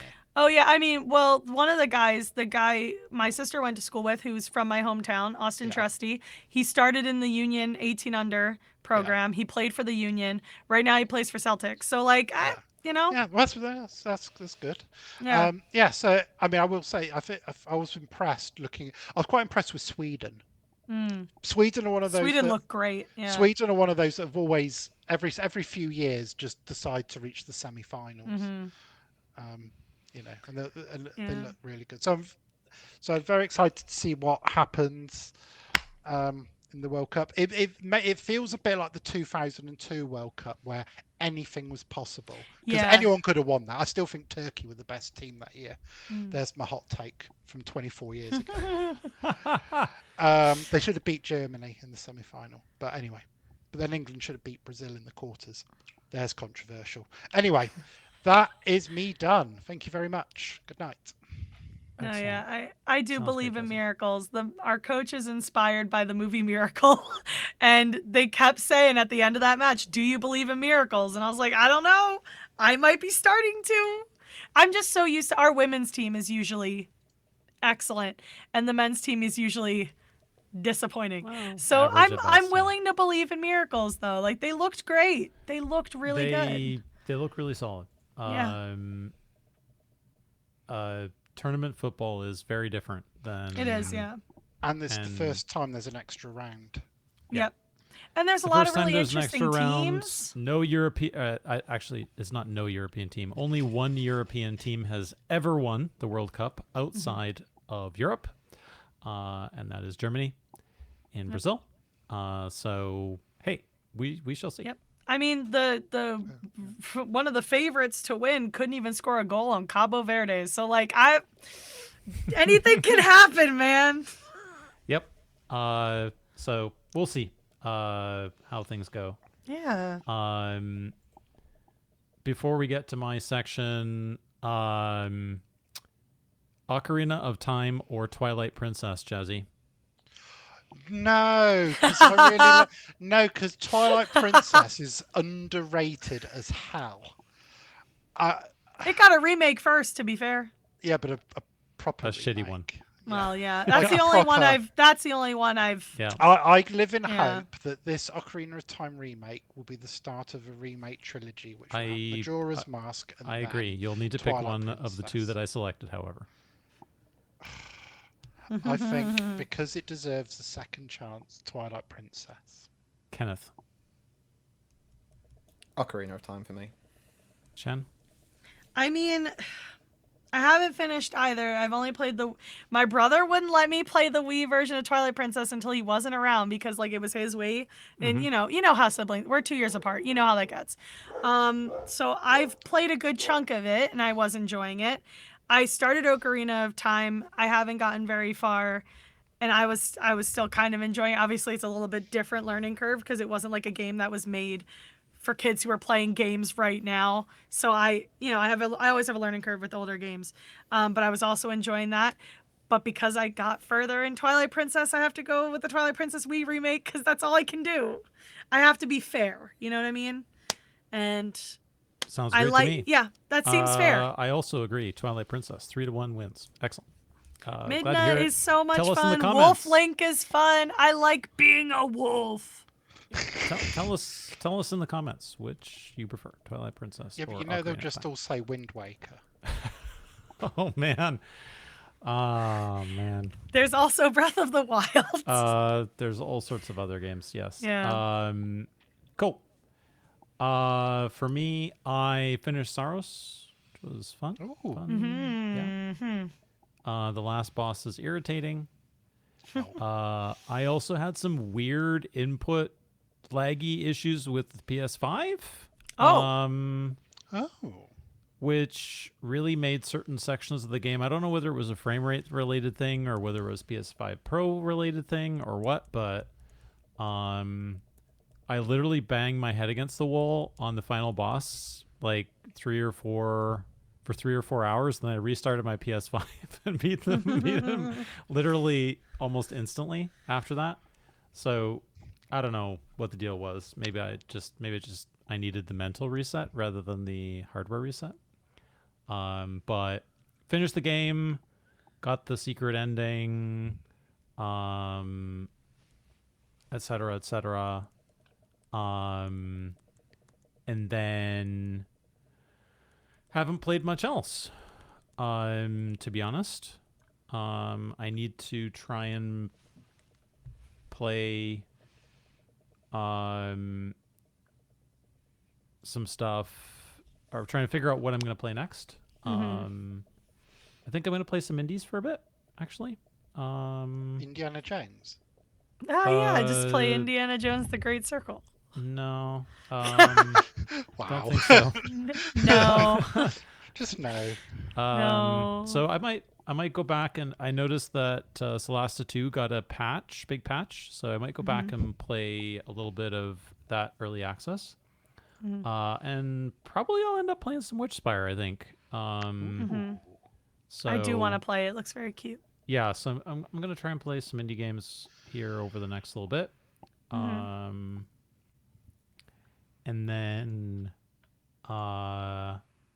do my own World Cup thing. My parents are in Vancouver, which is one of the host cities in Canada. I'm very jealous of your parents right now, both for living in BC and for getting to go to a World Cup game. So they're gonna get to go to the next game in Vancouver, I think,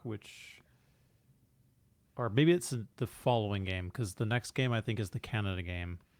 I was getting tickets to that. So I'm pretty sure they didn't manage that. Yeah. But my mother got all sorts of cool stuff, which is apparently being shipped to us here. So, yeah, I look forward to how things go. I got lots of countries to support. Canada, Portuguese family, so I got Portugal to support. Got my daughter was born in Scotland, so I got Scotland to support. We're currently living in England. We got England to support. Probably not, but you know, Hey. that's how it Hey, goes. England doesn't have historically great record in the United States, so So we'll see. I'll be super entertained if it is round of 16 England USA in Philly. I'll be here all week on July 4th. Tell you what, I would and- appreciate, just for like full banter, I would appreciate that if it's England but not America that's in the July 4th match in Philly, if they just throw tea into a river or something, just to like, like, hey guys, remember? You could do that in Boston, actually. I'm sure Boston is having. No, but I meant like if that's where they are at the Well, time, yeah, if they're yeah. in Philly. But yeah. It would be funnier if it was Boston, though, I know, because I frankly, agree. Absolutely. frankly, that would be so funny if people started throwing tea in the sea. Yeah, exactly. So got some big swimming stuff coming up. We've got a big event this weekend, Friday, Saturday, Sunday, long distance competition. So 800 and 1,500 meters. Oof. So I'll be spending a lot of time timing young adults through several dozen lengths of a 25 meter pool. So that'll be fun. And lots of high school prep. My daughter's going to high school next year, guys. It's Wow. Yay. I don't know where the time went, but yeah, lots of high school prep. She can have 10 p.m. ice cream Yeah, as a high schooler. it's one of those like we had a long chat yesterday about the UK social media ban for under 16s. Yes. So yeah, it's like what things can you do when you're 11? Which things can you do when you're 13? Which things can you do when you're 16? Which things can you do when you're 18? So yeah, there's a bunch of things that have to do before she heads off to high school in September. So that's been me, to be honest. I got a bunch of travel coming up as well. So that's going to be fun, but all during the week at least. So hopefully I won't miss any watch parties, but we'll have to see. I'll definitely miss some cantrips for sure. Oh, those are easy to miss, to be fair. I miss them all the time. So glad it was canceled. So, and might miss Kenneth's welcome back stream. We'll see. Yeah. Unfortunately, but Can I raise my hand? raise your hand. I forgot something. It's going to be fast, I promise. My friend has been developing a game for the last couple of years, and they finally put it on Steam.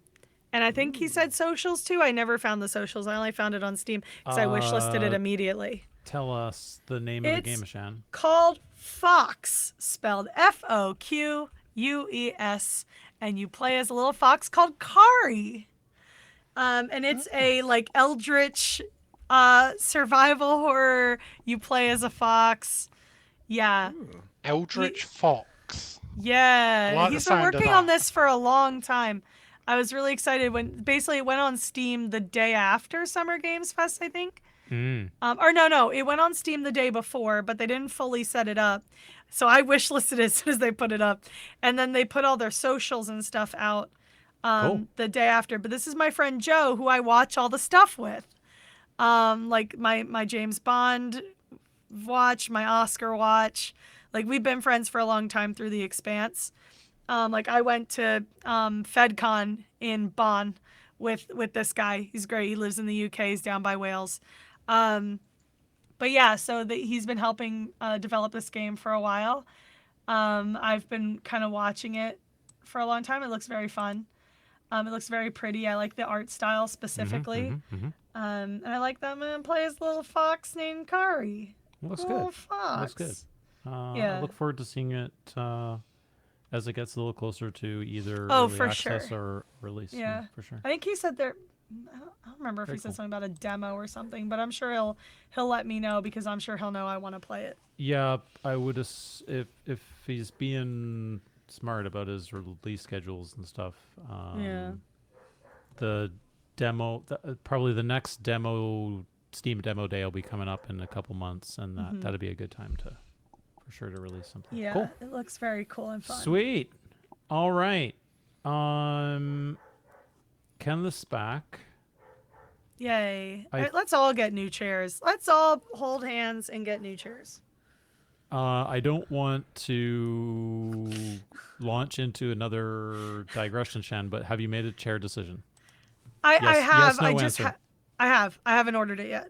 Okay. Excellent. We look forward to hearing more about your new chair in future episodes. Yep. I'll talk to you about it later. There's a reason why. Excellent. All right. Episode 56. Oh, no, not 46. 56. Well. And the spoilers are going up, and we're ready to roll. Jazzy, please be calm.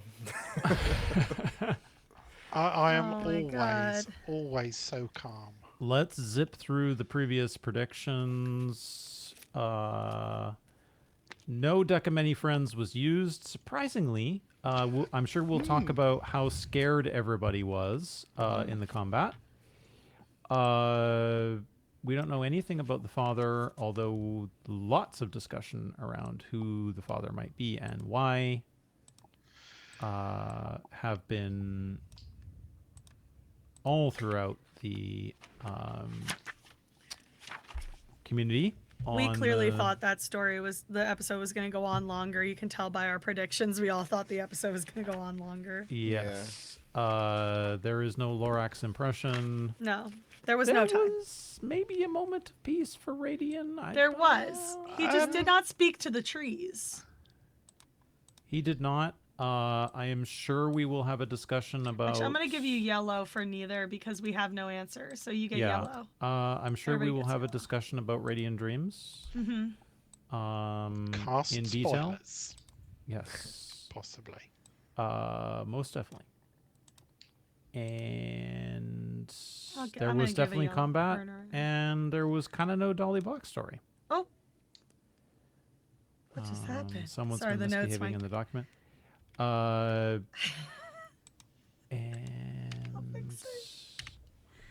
Okay. And we got, so Bard is correct. Oh, done bad.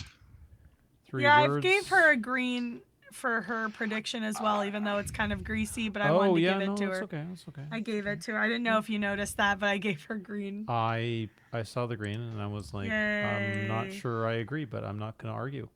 Oh, are you Uh, sure? I can change it to greasy win. I mean, it's one of those like it's 6 of one, half a dozen the other, Shan. So you've made the decision.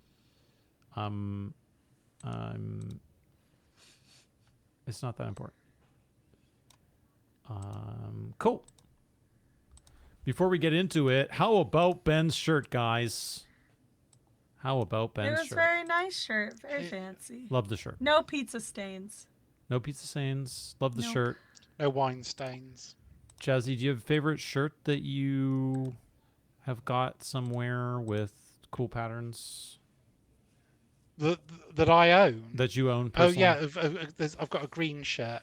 I call Okay. it my afternoon T-shirt. It's green and it's got floral stuff on it. I love it. Kenneth, do you have a favorite shirt? Not really. I'm more of a just plain like flat color shirt person, but I do have a nice suit that's got like beautiful kind of like flowers and stuff like that lining. So that would be that's my fancy thing. Cool. And you've not worn it for this. I was going to, and it's too warm.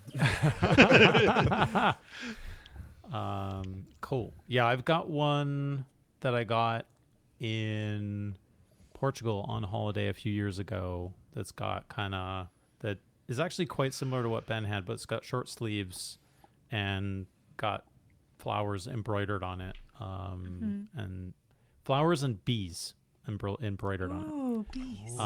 It's quite cool. I like it a lot. But I'm not going to go and try and find it now. No, that's fair. We're Next already time. recording. Next time. Cool. Shall we wade right into it? Sounds good. Why not? Yeah. How about we start with just how freaked out they all were about this combat, man. Yeah. Obviously, they didn't really know what they were getting themselves into. And then they decided to all bunch up. And then They don't learn. Then they decided to get, of course, hit by an AoE that stunned half of them, effectively. And Aoife never really succeeded in getting out of that until she was downed. Poor Aoife again. Yeah. But maybe Kenneth, as a player, you ever been in this situation where you've like just like assumed that things were way more difficult or way more complicated than they actually were, and then Not so much. We assumed it was more difficult than it was, and ended up being easier. The encounters that I've had usually is it was very difficult, and then thanks to either like a really good use of a spell or some really good rolls, we somehow turned it around. There's been many occasions where I'll be like, we're dead. Yeah. We're not getting out of this one. But yeah, less so well, actually, no, tell a lie. There was one, our DM set up this creature. It was like a guardian. It was like, did all this great explaining of what the creature looked like. It was a bit like a chimera. It had different heads that were different animals and stuff.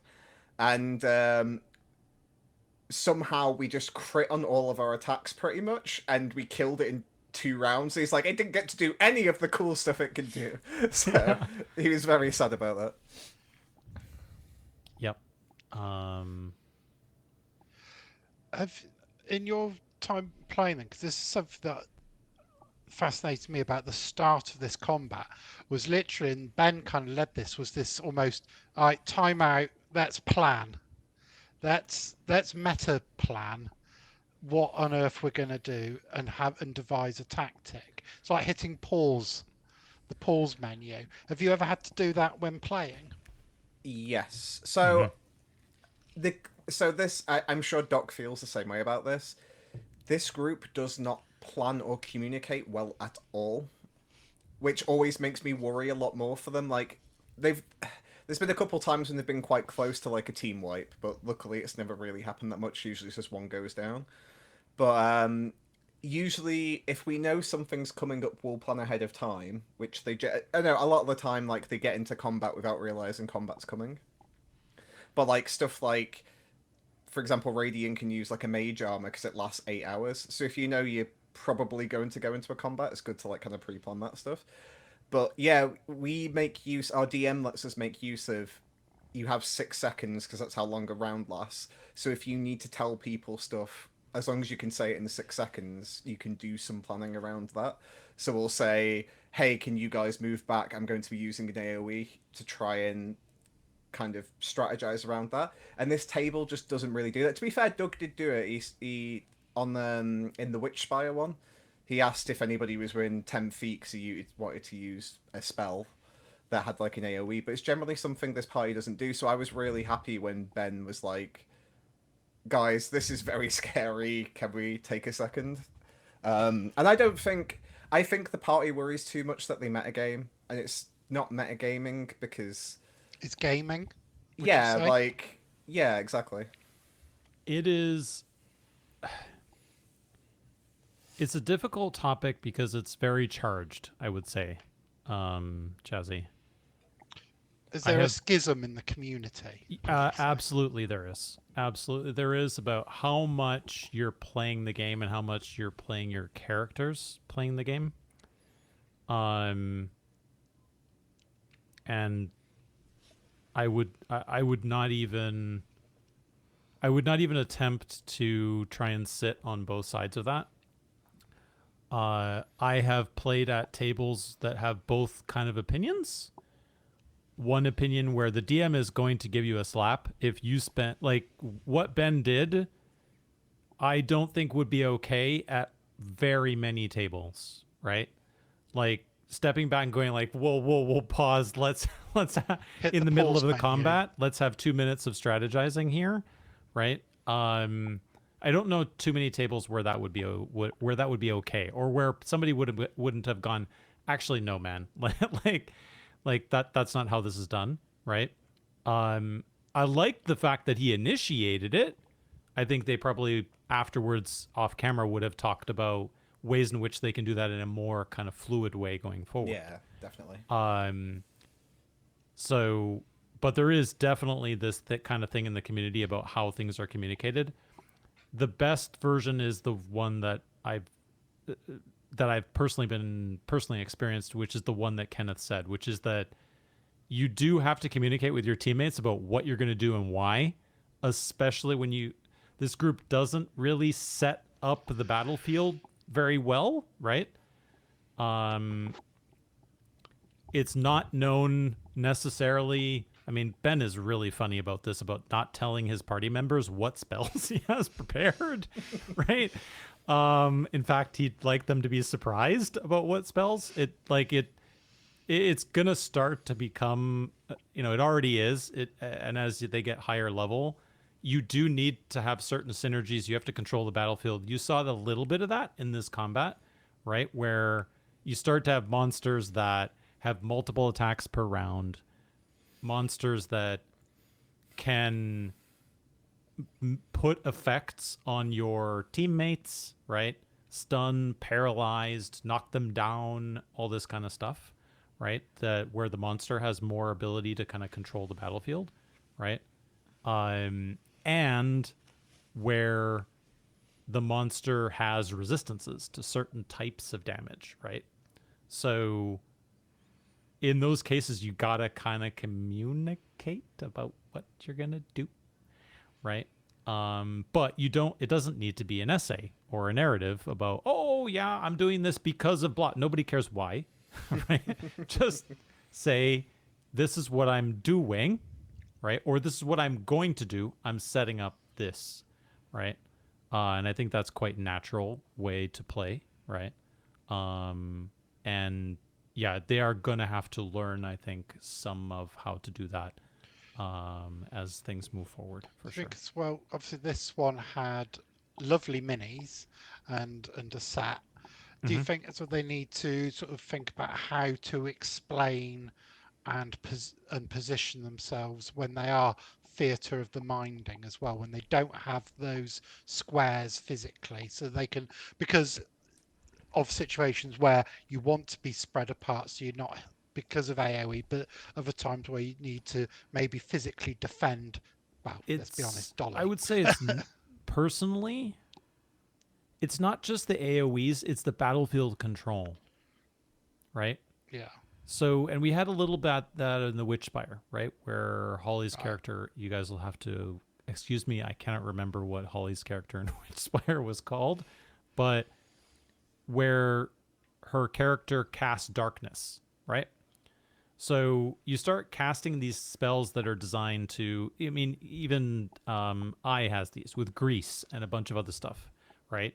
Like this group doesn't really talk about like difficult terrain. So terrain that's difficult to move through, or terrain where you can go and you could potentially become prone because you miss a save, or any of these types of things, right?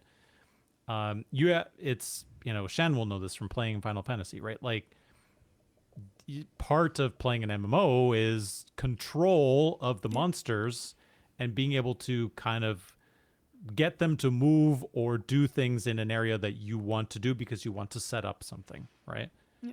And so the more of that, I think that is easier, to your point, Jazzy, in a scenario where you've got the minis there. It's sometimes hard to get a sense of that when you're theater of the minding it, right? I've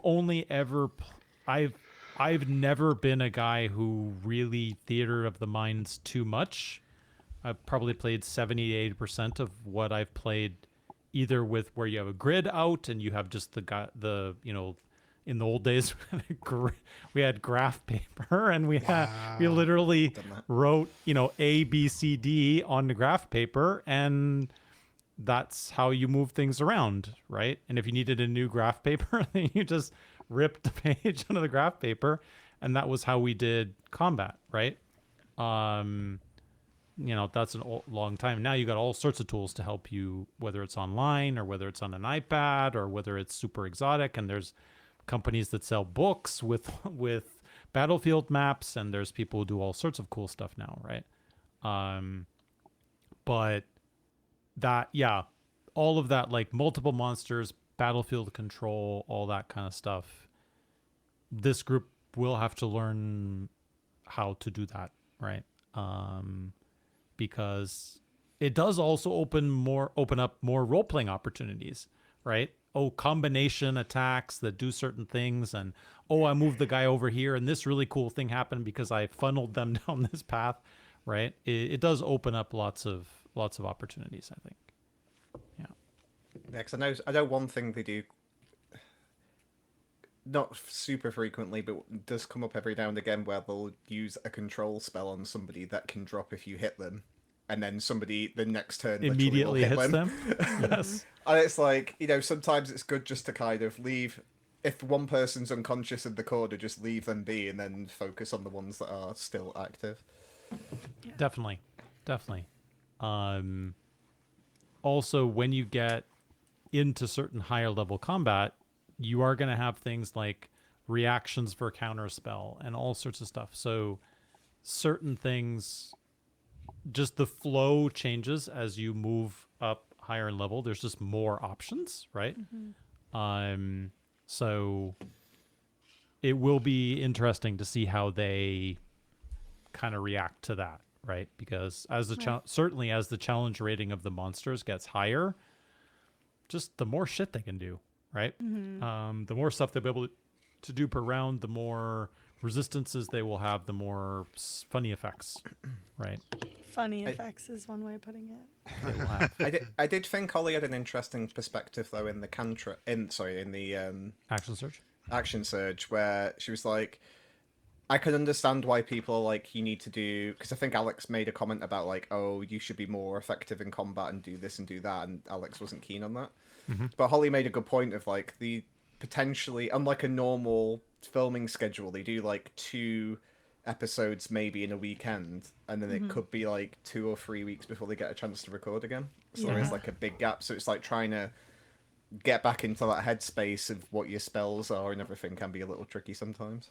Especially with how long it is between combats for them, right? Yeah. Definitely.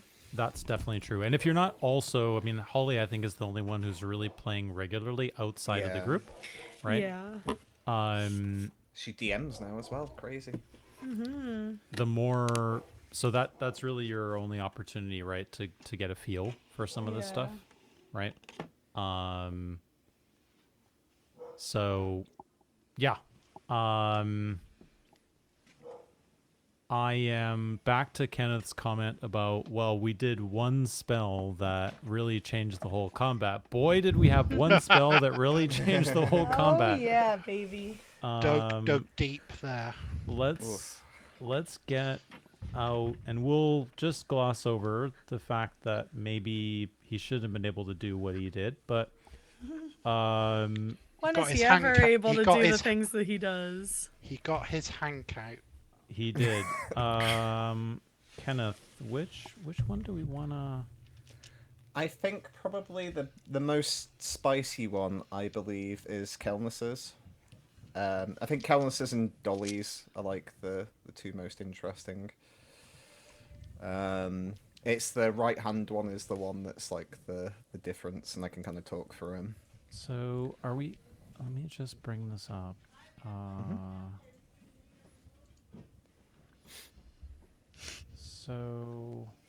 So Harry, Sorry, I Harry, forgot about that. Harry in the is action this the one we surge. want? Yes, perfect. Yeah. So yeah, So talk us through these numbers here, Ken. yeah. So Harry gave us gave specifically me, because they always say like, I wonder if the Discord community will do something, and Harry knows for a fact. Like you dangle a carrot for me to think about, and I'm like, oh, I'm gonna have to do this now. Yeah. It keeps happening to me. Doc's done it before. He's like, oh, I wonder about this thing, and I'm like, damn it. So yeah, so Harry did a thought experiment, which was if Kelness never actually used his aura of life, how different would the fight have gone for everybody? So there's some that I haven't got the things up, but I would have gone down. So that was the first thing, because I had like 5 HP left at one point. If they didn't have the aura of life, he would have taken the extra damage and gone down before he got he would have essentially got back up pretty much straight away again due to Kelness's mass cure wounds. But that would have been, I think he did like 36 damage on before he got down, so that would have been like a chunk of damage that wasn't done to Elra, which potentially might have made the combat go at least one extra round.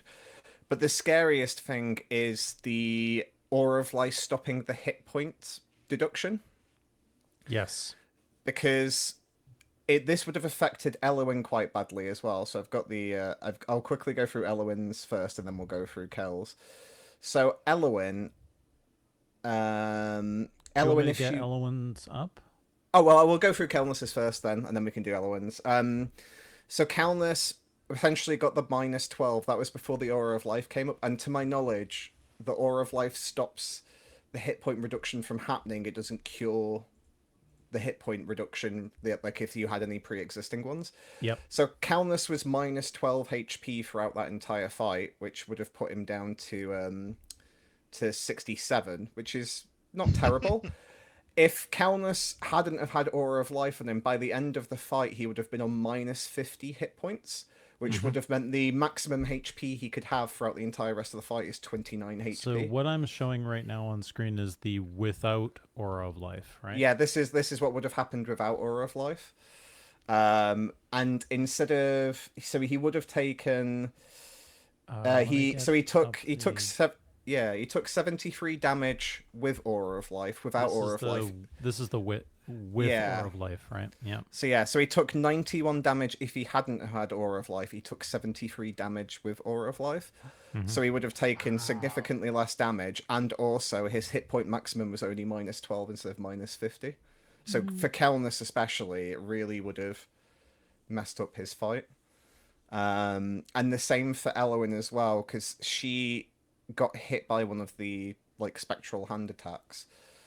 So she would have had Do you want to bring up Elman? yeah, if that's okay.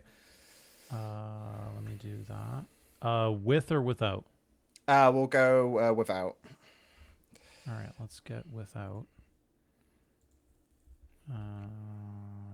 Here we go. Without. Yeah, so Elwyn would have got if she failed. This is basically going off if this is the worst case scenario. If everybody would have failed the Constitution checks on the minus hit points, which everybody's got a bad Constitution in the party, so the chances of them failing probably would have been quite high.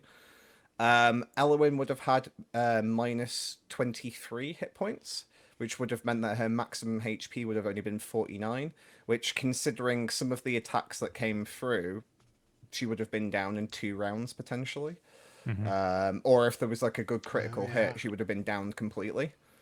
And then if you compare it to her normal one, she didn't have the minus to HP, so she was actually at full HP by the end of the fight instead of at 49 hit points. So again, it made like a significant difference. Dolly would have been down. We don't have to bring this one up, but Dolly would have been down on the first attack rather than the second attack, which then would have freed Ella up to attack somebody else, and then potentially could have again done the HP, like the hit point Reduction, decrease on somebody else then. So it really could have gotten out of, without the Aura of Life, it really could have gotten out of hand this fight. Was there a chance that Ella would have tried to finish Dolly off? It depends on how Harry rules it, because some creatures are more intelligent than others. So usually creatures that have kind of like low wisdom, low intelligence will go, this creature's down, I can move on to the next one that's like the next immediate threat. If you have a creature that's like a humanoid or something that's more intelligent, usually DMs will rule on the fact of, well, sometimes I'm outnumbered, so if I can just kill one of them outright, that's one less of them to have to worry about. So it depends on the DM and kind of the creature. Some will just go for, if I can murder somebody and just get them completely out of the picture, then I'll try and do that. Which is scary, because when you're down, it's attacks on a downed enemy is an auto crit, which is 2 fails. So just on one attack, that would have been 2 fails, and if they fail one death save, then they're dead. So yeah, this fight could have gone significantly in a different direction. And Harry rolled quite poorly as well on his attacks. Like, he was getting a lot of 3s and 4s on his dice rolls on like the other 4 spectral images. So yeah, it's quite wild we didn't see the deck, but it's because Aura of Life changed everything. It definitely did. I would say, I guess, a couple comments. Comment number 1, well, or maybe 3 comments. Comment number 1 is obvious, which kind of has gone into, like, the consequences of Aura of Life is pretty huge, obviously, in this fight. The other is that I think we're really starting to see the realities of no cleric. And we'll probably continue to see the realities of no cleric for a while. Not having certain spells available to cure conditions and all this kind of stuff will start to become a problem. As well as the hit point reduction is just so huge, right? It's not something that people really think about. But it is a massive thing in D&D, right? And this is really the first combat, I think, where it's really come up. So maybe they'll think a little bit more about it. But hit point reduction, level reduction, actually, is another one, etc. So is it because they don't have a lot of things that help with saving throws, do they? No. Don't clerics have things like, is it Bless or one of the other ones like that gives you, is it So Bless gives you a D4. I thought it was a D4, a bit like how guidance works, but yeah, and a D4 does not sound like a lot, but my god, when you have Bless, you'd be surprised how often it comes in the clutch when you're just about to miss a fail. I used Bless a lot in BG3. But the number of combats, Jazzy, are, and even in this, if you listen back, the number of conditions where they're 1 or 2 off the saving throw, right, is massive. So, yeah, not having a cleric is already making their lives more difficult, right? Because Kel's quite obviously. Druids can take many forms. Like Oxventure's Merylwyn is much more nature wizard. Nature wizard. Kel is much more almost a ranger. Which makes sense for Doug. It does. It does. He only ever played Rangers, and he wanted Kel to be a Ranger. It does, Jazzy. I think he's going to have to, unfortunately, start to think about some of these things, right? And which spells he takes and a bunch of other stuff, right? I will. Oh, sorry, you go, Doc. No, go ahead. I was just gonna say, once again, Mass Cure Wounds comes in the clutch. Oh, definitely. Did 108 healing.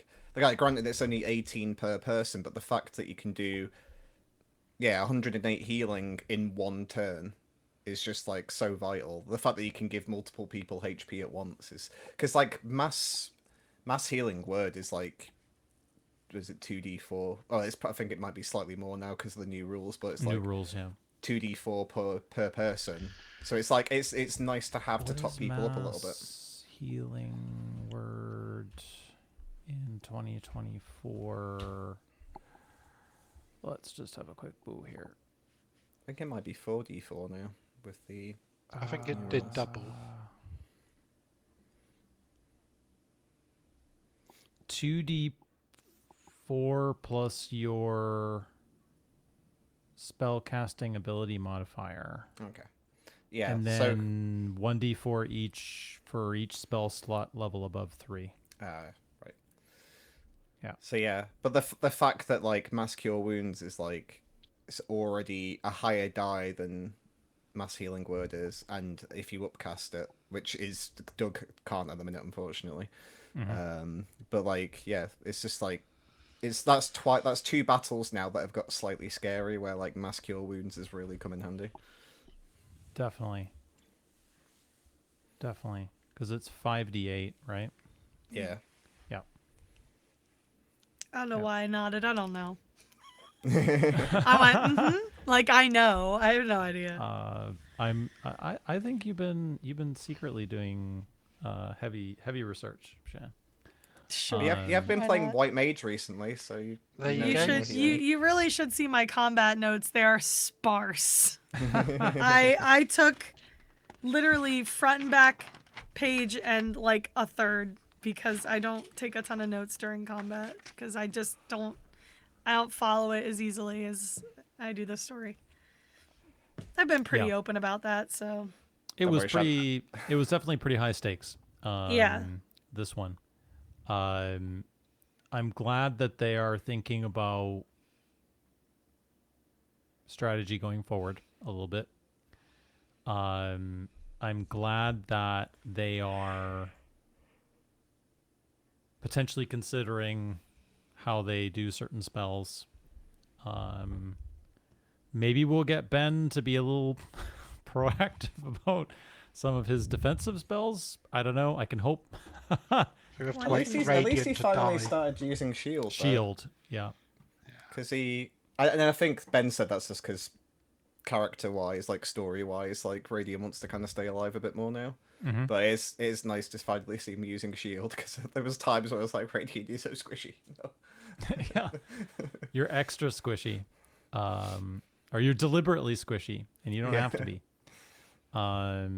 So they could do some better gear. I'm not going to get that now, but if they go to Jape afterwards or somewhere. I think that's the counter, Jazzy, to my comments or Kenneth's comments about saving throws or whatever else, is that if you're going to set it up where some of these combats are more difficult, right? And you are going to do stuff that is saving throw related or what have you, then give the guys the gear to offset the fact that they don't have a particular class in the party. Their Right. armor Yeah. classes are not amazing at this point. No, I mean they Alowitz is basically have had 16, I think. no armor drops to really speak of. Yeah, Dahlia's got the elven chain that Yeah. she was given in like episode 2 or Episode 3 or When she whatever. was squishy Yeah. bard. 3. Yeah. Yeah, I mean, we basically haven't had a. I guess they could have maybe, and Taliska have gone on a half shopping episode, or But they had a Um, chance to reforge some metal and then thought, nah, that's all right. We'll move on, nah. thanks." When you got other, we got shit to do. It's the first thing Um, I did with my DM is because I was a paladin and I was determined to get my AC up to 20. I was just like, every time I was just like, I know full plate's stupidly expensive in World, but like every time I was just like, so full plate, and he was just like, well, there's a blacksmith here, and then they had basically had like a duel with a blacksmith to win some plate armor. But I was just hassling him all the time. It's just like, either give me money or give me plate. One of the two. I suppose maybe some of it is going to depend on how frequent combat is going to be in the future, because we did have a very long. We pretty much had the entire huge Talisker gap. arc Yeah. with virtually none, and it's they've always been a sort of story-driven, story-forward sort of party, and it's just whether these sorts of encounters. It feels to me like there may be stepping up again in frequency because of the things that need to take place, maybe, and the encounters that still haven't taken place. They can't stretch out to. We'll be on 300 episodes before we even get to Barabask. So I don't know. Yeah. Definitely, Jazzy. I feel my sense. I don't know how you guys feel, but I feel like we're about halfway through. Yeah, I think. Maybe, yeah. I think it's going to be. I would not anticipate them going beyond 100, 115. Maybe I'm wrong, but that's kind of a 4-year campaign, basically, right? Do you think they'd leave loose threads, Uh either to it just to allow for speculation, or I think I you have think to. I that- think you have to sometimes. I think, Unfortunately. yeah, you have to, and I think you have to allow that. You have to allow that to happen, right? And to allow the players at the table to refresh a little bit, right? I do know people who are in campaigns. I was in one myself for definitely more than 4 years. But not trying to do basically 25 to 30 episodes or 25 to 30 3-hour sessions a year, right? It's actually quite a lot if you think about it. So given that, now they're kind of in the middle, right? And now it's, there's just a bunch of these things that need to happen in order for them to become actually quite powerful, right? They're already pretty powerful, but it is getting to the point where some things will have to give to allow that to happen. I mean, I'd imagine leveling up's going to slow down a lot, because it's going to be much harder to manage a party of level 14, for example. I mean, Oxventure never went beyond 10. Spoilers for Oxventure. It is kind of the meme of D&D is that most parties get to about 12 and then restart and do a new campaign. It's just like, because I think BG3's cap was 12 or 13, wasn't it? yeah, I think so. Yeah, something like that. Because you start getting silly spells. Yeah. Game break almost. Yes, you can spells that you can use to break the world. Yes. I honestly don't know, Jazzy. Level 13. Level 13, yes. That did it. That is my contribution to the combat section. level 13. The only level 13 spell is cast spoiler, surely. Do you know Or what? chaos. Yep. It would be hilarious if like they finally reached level 13 and then it's just snap finish. Just like that's it. That's it. Season's done. Harry just folds up the DM screen, packs Yep. up, and And walks that's out. Doesn't where say a we- word. Roll credits. And that's Yep. where we end our campaign. And that's where we Yeah. end our campaign, yes. Yep. They walk off into the sunset and never to be seen again. Yep. Apart from the ones that died 5 episodes before. Yes. Yeah, I think given that progression, that's kind of where we are. They're going to have to learn some things. Mid to high level combat is definitely not like lower level combat. There's so many more things to think about. The monsters are so much more tricky to deal with. Does that fit nicely with I think you were saying earlier, Jazzy, we're in the studio for 2 weeks and then we're not filming for 4 weeks? Probably not, right? And already this group is a bit of, you've got which version of Doug Cockle is going to be at the table. Do you get Doug F22 Doug, or do you get Panther Doug? So we got the Doug Cotomy all the time. Dichotomy. And then we've got like which version of Radian is going to show up? Is it going to be the Wow. one that You mean Estalis?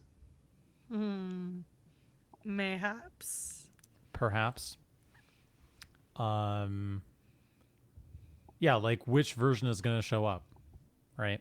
And is Ben going to decide that he's going to go in and try and hit the thing with a stagger, right? Or is he going to Lick it.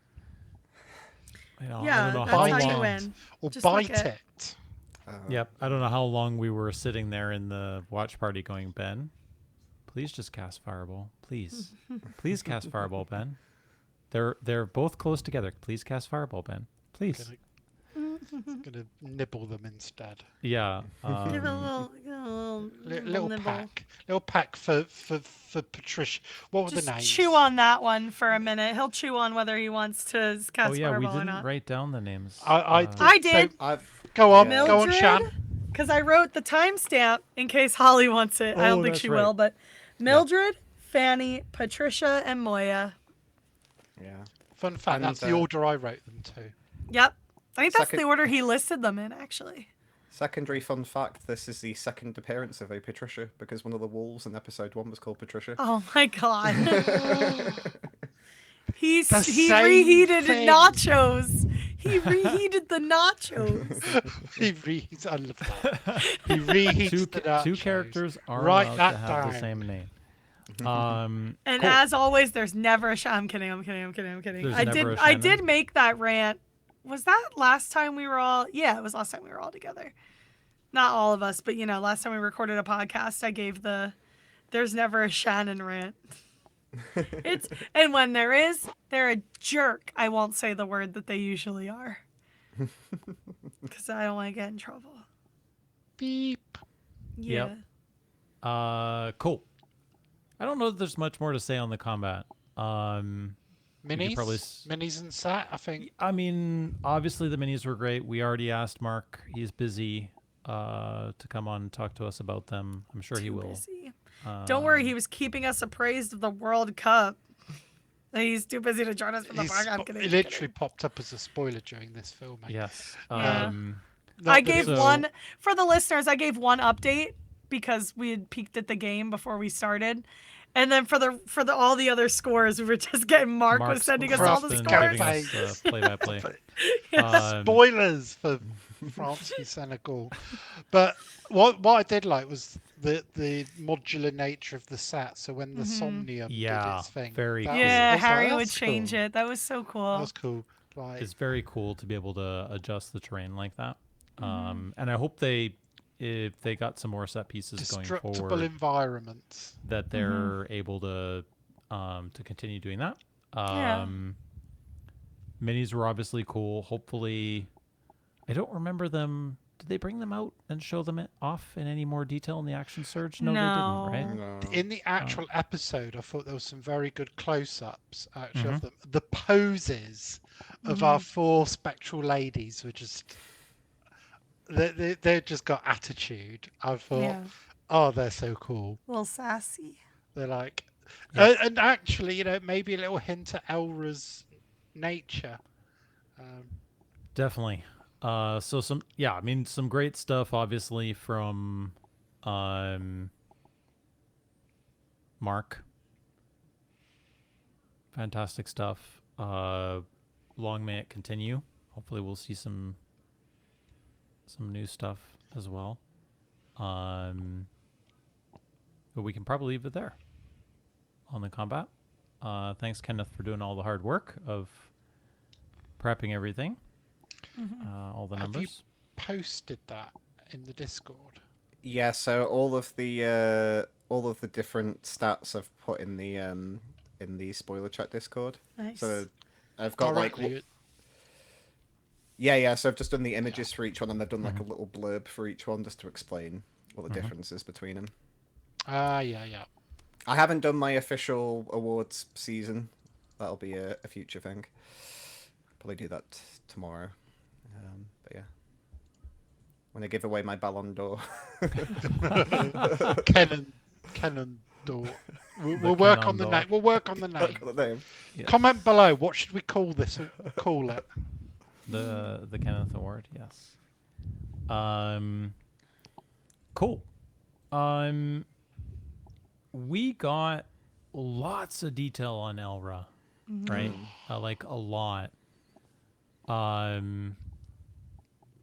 Lots of detail on their history with Kelnus and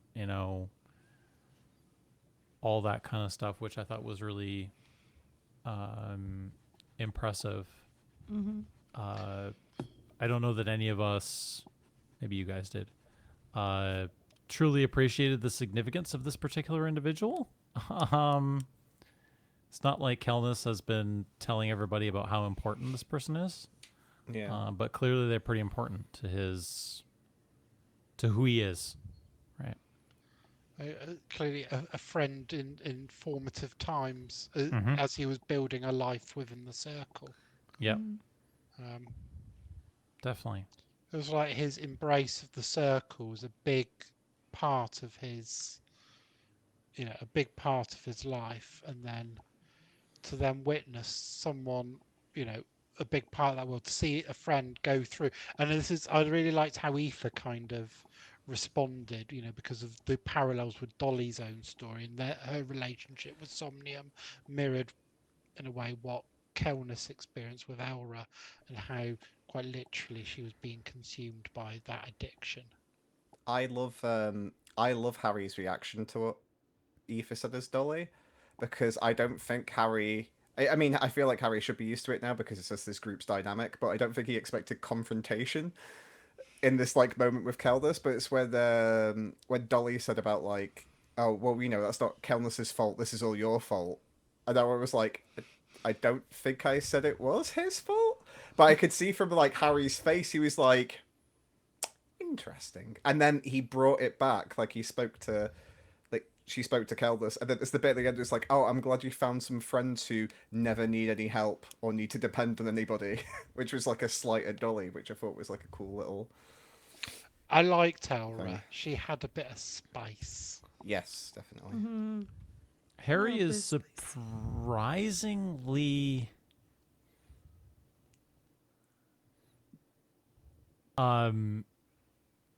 reactive or defensive to NPCs that just kind of needed a bit of saving, right? And then other members of the party were like, "Well, you should have saved yourself," right? Yeah. And then he's like, "Well, I didn't, and you saved me, so get over yourself," right? It makes a change from them being 3D8'd or left to not be revivified. All true, Jazzy. All true. It's nice to actually have someone be saved. I know Harry mentioned it in the action surge. It was just Mhm. nice to actually have a redemption story for someone, because there hasn't really been any. I mean, Asuka had already saved herself before they met her. Everyone else has pretty much met a pretty. It's both Celandine and the Moonies, Mhm. kind of, with an exception. But it was just good to see someone Yeah, make but it. the interaction with Yeah. them was so short, right? Mhm. Following they were all in such a rush to get to the caves there, where Yeah. it did feel. I really liked the fact that they made the decision to stay, or Kel kind of offered them and said, "Well, hey, we're gonna stay, right? We're gonna rest here, right?" Like they didn't have to; they could have just followed the stag and moved on, right? And it was clear that Harry was kind of ready for them to do that if they wanted to, right? Um, but allowing them or having them stay obviously was pretty important for a bunch of characters, including Radiant Shan. Mhm. Oh. Right. Yeah. Boy.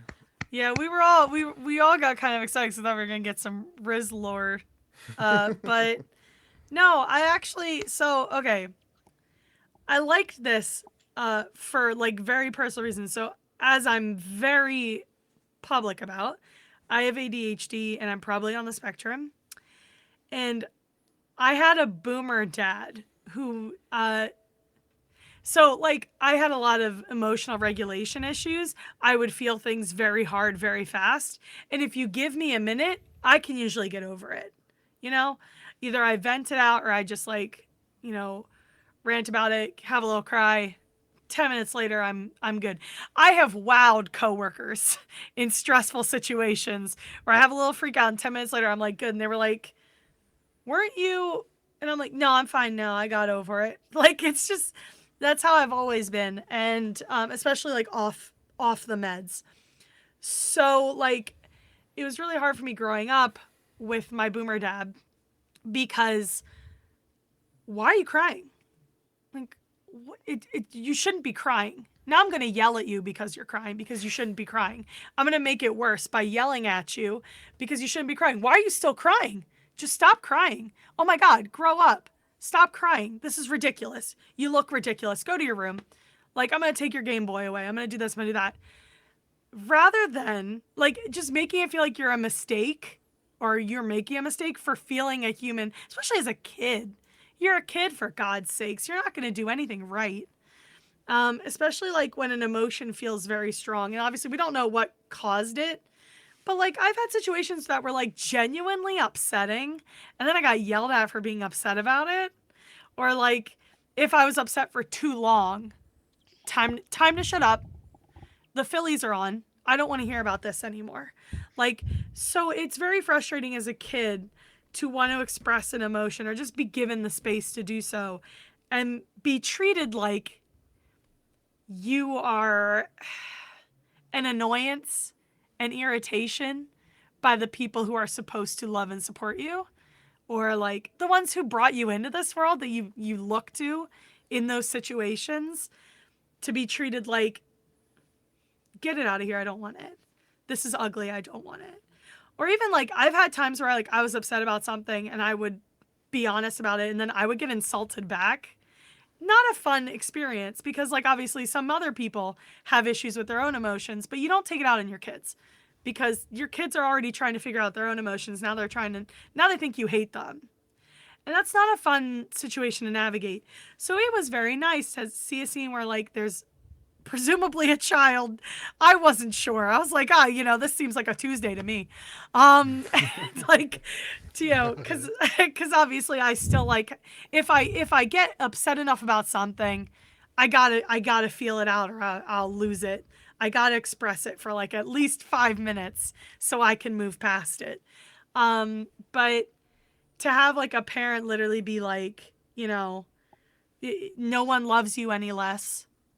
No one's like, no one's gonna be disappointed in you. You don't have to feel the way you do by yourself. Like you can come feel it with us, but we still love you even when you're having your ugly emotions. It was very nice.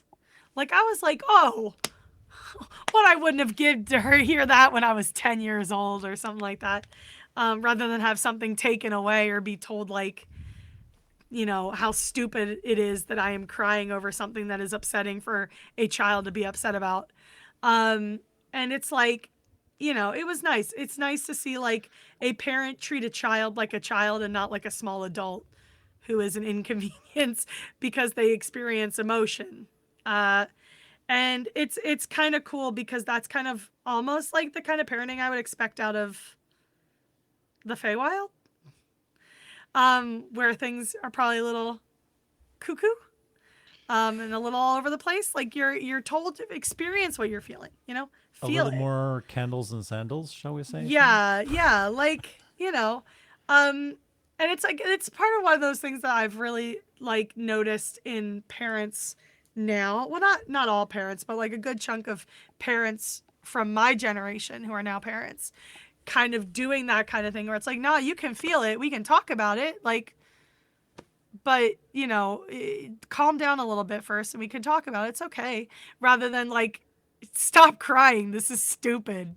Like, and you're stupid for crying. Like it's nice. It's the kind of parenting I, you know, on reflection, it would have been nice to have, because like to this day now, whenever I get like super upset, I get further upset because I'm mad at myself for being upset. Because like, this is stupid.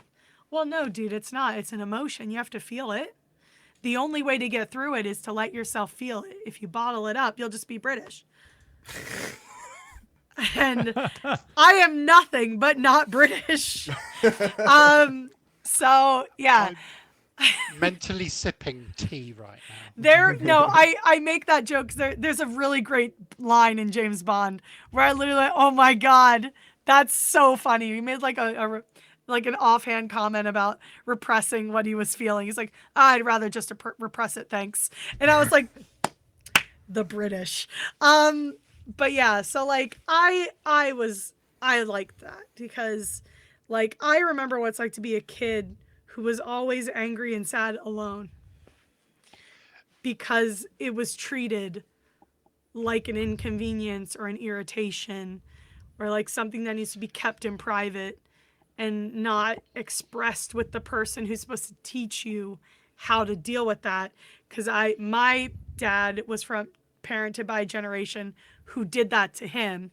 And so that is how he understood parenting. He got better as I got older, obviously, because he had 3 kids. And you see how other kids are being parented. You see how the teachers handle your kids and you pick up from them. But like, it was too late for me by that point. I'm also the oldest daughter. There's only so much you can do with the eldest daughter. But I like that. I appreciated that because that's something I would have liked to hear when I was young and not like a, you know, however old he is wizard. Because I, for a second, thought he was an adult. Which, fair, man. Respect. Me too. I literally cried earlier today because I got 3 hours of sleep and was in the sun all day yesterday. And I got mildly inconvenienced by the dog. So, man, you know, I pinched my hand between the chair and the table. But not I had to the go dog. cry outside. No, it was the dog's fault. But I did have to go have a cry outside, yeah. I mean, you never know. It could still potentially be adult radiant. The only reason I thought it I was relate. child radiant is the only reason I thought it might be child radiant is just kind of the way the father spoke to Radiant. Yeah. Seemed more like a kind of emotionally supportive for like a child kind of thing. And he had game pieces in his hand. Yeah. What are you saying about board game hobbies, Jazzy? No, 'cause, Unless it's like a Dalai Lama situation where if you pick the right toy, you are the chosen like carrier of the flame. That's what I was wondering, you see? I wonder if that's how he got picked to be If Phelan's, true. If that's how he got picked to be Phelan's Antiqua, right. is he picked the right chess piece? Write this down, Kenneth, now. Write it down. I genuinely was like, because again, for a second, I thought this was an adult. Yeah. I was like, I wonder if the piece is because he is the chosen one. Because, like, when you pick up the Dalai Lama's glasses, you're the next Dalai Lama. You know what I mean? But then I was like, that's a baby. I don't know if it's just me. I've posted it in the spoiler chat, and I haven't read the response yet to it. But I've noticed that these memories are backdropped by the Shadowfell track from the album. I don't know if that's just because he wants to present this kind of ominous feel. But it's weird because it started quite with an almost ominous feel, and then it was like, oh, it's actually quite a firm. It's actually quite nice. I'm like, maybe a different track yeah, would have fitted that better. that's actually quite nice. Or is the track choice? I mean, deliberate? you guys know my general thoughts are kind of weird on where Radian might actually be from. So it's just the fact that it's the Shadowfell music in particular, but I just didn't know if it's because of the vibe of it having that bit at There's the beginning. just with so the sort of... little we know, right, Jazzy? Yeah. So I think it's definitely possible that is quite foreshadowing. It's also possible that Harry just chose it because that was the music he felt fit the moment. Fit the and vibe. Fit the vibe. It's just he has a habit of being quite deliberate. He like does have a habit of choose being stuff. quite deliberate. Like whenever he names a character and it sounds like it's not based on an English language like word or name, you look it up and it's like, oh wait, it means this. Oh hang on, it means that. And then Or it's a football player. it's a football player. So that's why I've often asked, how do you spell this Istalis? Because I look it up and it's like it doesn't come up with anything. So I'm like, what is the spelling? Because then I can try and translate and reverse engineer Harry McIntyre's brain. And it's Holly's not keeping working. that close to her chest because I feel like several of us have asked multiple times. I was like, well, how do you spell it? Because the way he pronounced it almost spelled like it was Ystalis. Yeah, that's how I wrote it. Yeah, that's how I still write it. But when you search it, it doesn't come up with anything. But then it's a shortening of something else, like Crystallis, which is quite Final Fantasy sounding. I don't know. It just feels like, what does the name mean? It must mean something. Imagine, this is just, we can move on after this. This is just crazy kind of theories. Imagine if Radian's mother is actually from the Shadowfell and is like a vampire or something along those lines. Because we know one of the Vile Gods is definitely a vampire because of the description. The person that was speaking to Radian in that flashback had like a... Harry basically was saying, wink, it's blood in a glass. So I wonder if that was his mum talking to him about making hard decisions. And that's why he bit I said Patrick. That's the reason why he can pass freely, is because he is of both, etc., etc. Yeah, I mean, he's the hybrid. There are so many. I think that's how it's spelled. And obviously. What if it's a footballer's name backwards? Just kidding. I'm kidding. It's completely because immediately now I'm thinking you're onto something. I just never put it past Harry to name something after a football player.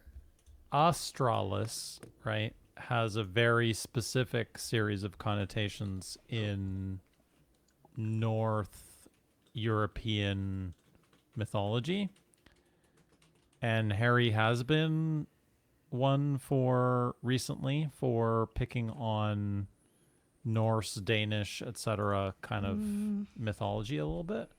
So sounds like someone who was on The Last Kingdom. I'm kidding. So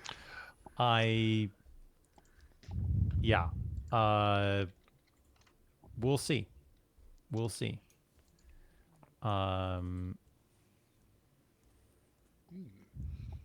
I agree, Kenneth. I think there's more to this. The question is, what and when will we find out more? But I also thought it was interesting and I really would love to answer. I would really love Harry to give me a straight answer on what was the wisdom save then? Because in the past, it's required a past wisdom save for him to have a dream that has significance. And in this particular case, he failed the wisdom save. I wonder if it's because he's in Lathy. So He the is trees in are the speaking. wild. He is in the Reliquier's version of the wild. So, yeah. So who knows? So does that mean the dream is warped in some way? The Shadowfell music. Or it's like early might have- early versus late, so would if he had passed the save, would he have had a different memory? I also always wondered if it was how much of it he actually saw versus, because like some of it was not in full detail in the past. Like I think wasn't the first time he saw this father of his, he couldn't really picture something about it, or there was something about it he Yeah. wasn't fully, like it was fuzzy Definitely. or something. So I feel like maybe how much he sees or how much of it. more clear. Yeah, maybe I don't know. I can't even remember. Didn't he roll really low, like 5 or something like that? Oh, I can't remember. I honestly can't remember. Anyway, it's probably not that important, but Unless he's lifted the mechanic from Elowin and the Greatsword, and it's just shifted the way the rolls operate almost accidentally. yeah. So now he gets something if he fails rather than passes. Yep. I'm not remembering, guys. This Elowin and Dolly heart to heart. So that was it was after the battle, and Dolly was. I think this was before they went to sleep, and Dolly was talking about she was still having PTSD from her face getting almost ripped off. And she was also disappointed that she didn't contribute more, right? Yeah. Got it. Yeah, now I remember a little bit. Yeah. And she was like, and Elowin was like, oh, well, I am, like, if I lose my face, I am my face, because I'm, like, the charismatic, like, member of the party. And Elowin did the same thing that Radian did with her, which is you are more than your job title, essentially. Like, Elowin's more than just somebody on the front line that has to fight. Like, you can be more than a protector. Things. Yeah. And there was this, Elowin said the same to Dolly, is like, you're more than just the charismatic person in the party, like, you mean more to me and to the others. So it's just like a nice little, it wasn't significant really, but it was just like a nice little kind of circle back moment that Elowin kind of took what Radian said to her and applied it to Dolly, which was nice. 100%. Cool. Anything else before we wrap up, guys? Let me see if I wrote anything down. I mean, the only like a side thing, and that's tried not to talk too much about it, is Doug being the first person to be bleeped in an episode. God. Because of specific words spoken in jest with Elra. And then Ben made a 6-7 joke. Oh yeah, I forgot about that. Yes, Should've he taken did. it. I actually went, like, full disclosure, I went into the mod chat and asked Holly if I could literally ban him for doing 6-7 on the show. I was like, can I abuse my powers and, like, kick Ben out? Next time he does it, he takes 67 points of shame damage. Yeah, I'll Shame show you a damage. 6-7. Like, Yeah.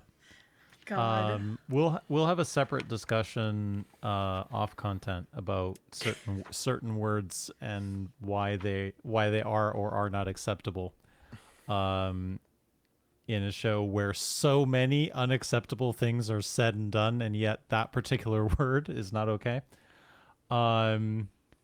I tell you what, though, Tom did a really good job of bleeping it, because I didn't even notice anything was said He the just- first it time was just until a- they referenced it. It was just a snap cut, right? Yeah. He must have Yeah. finished his crisps by then. Yeah, I was bummed he didn't share them with us. I love salt and vinegar, Tom.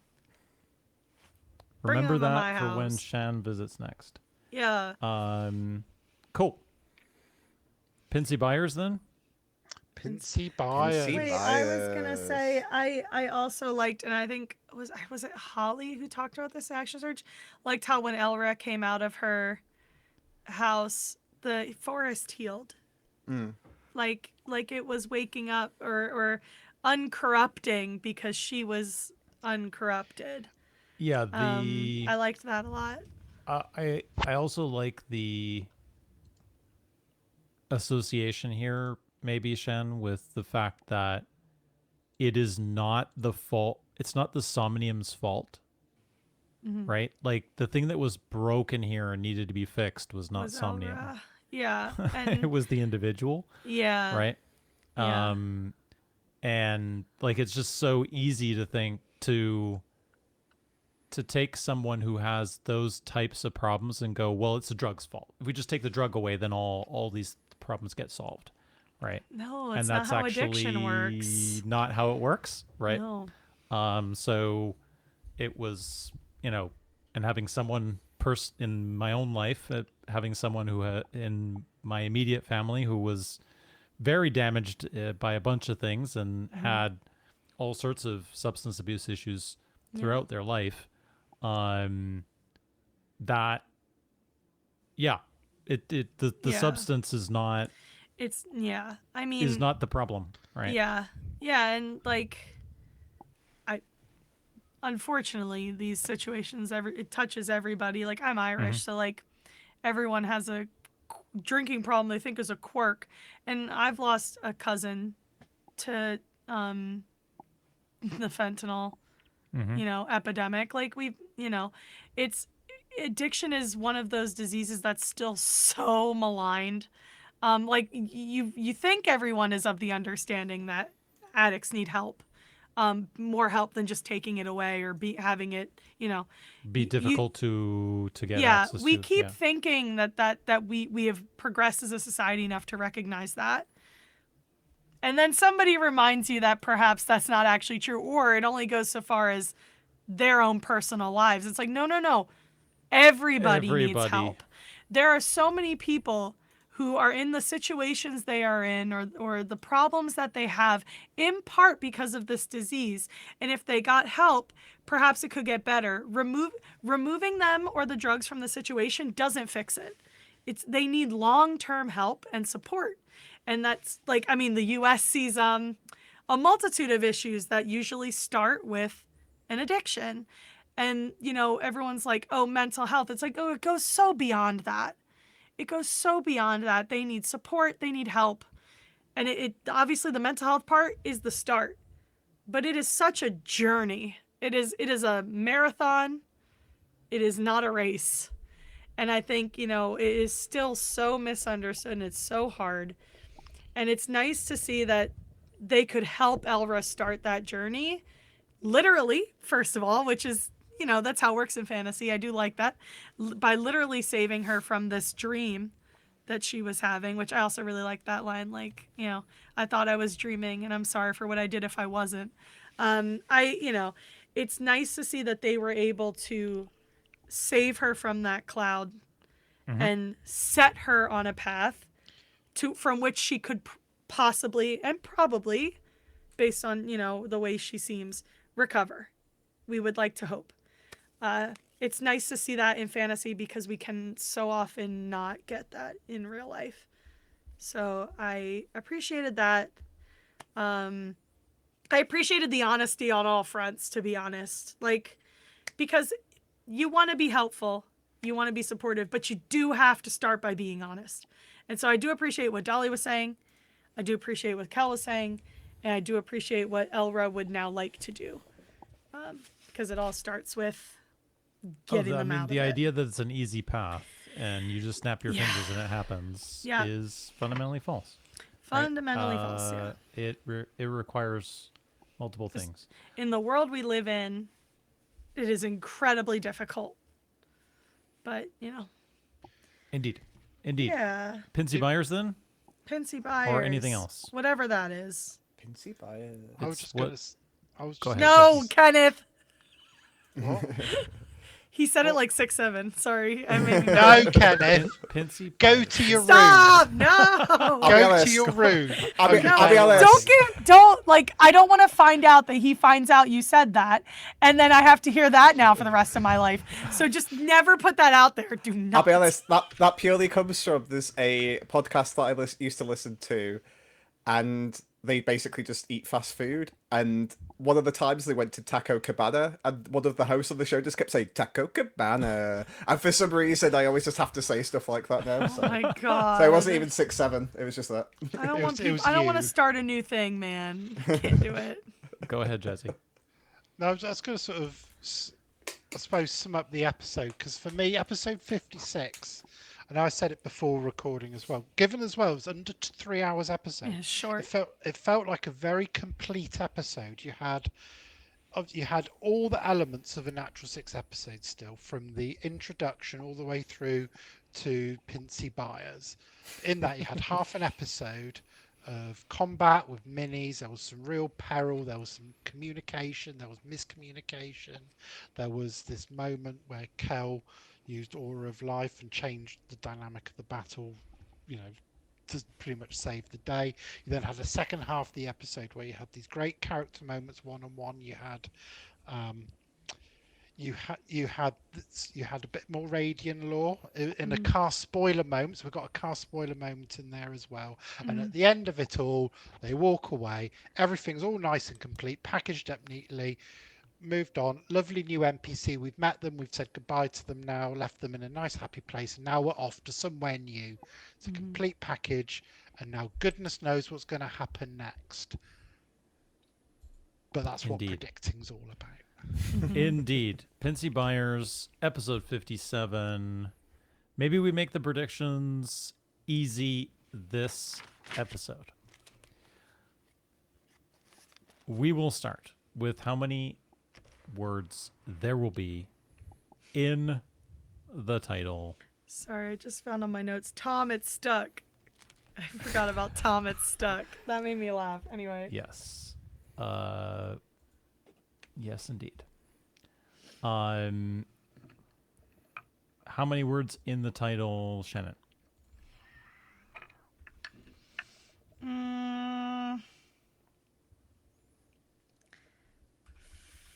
Four. 4. Jazzy. How many words in the title? Mhm. The dice say 6. Okay.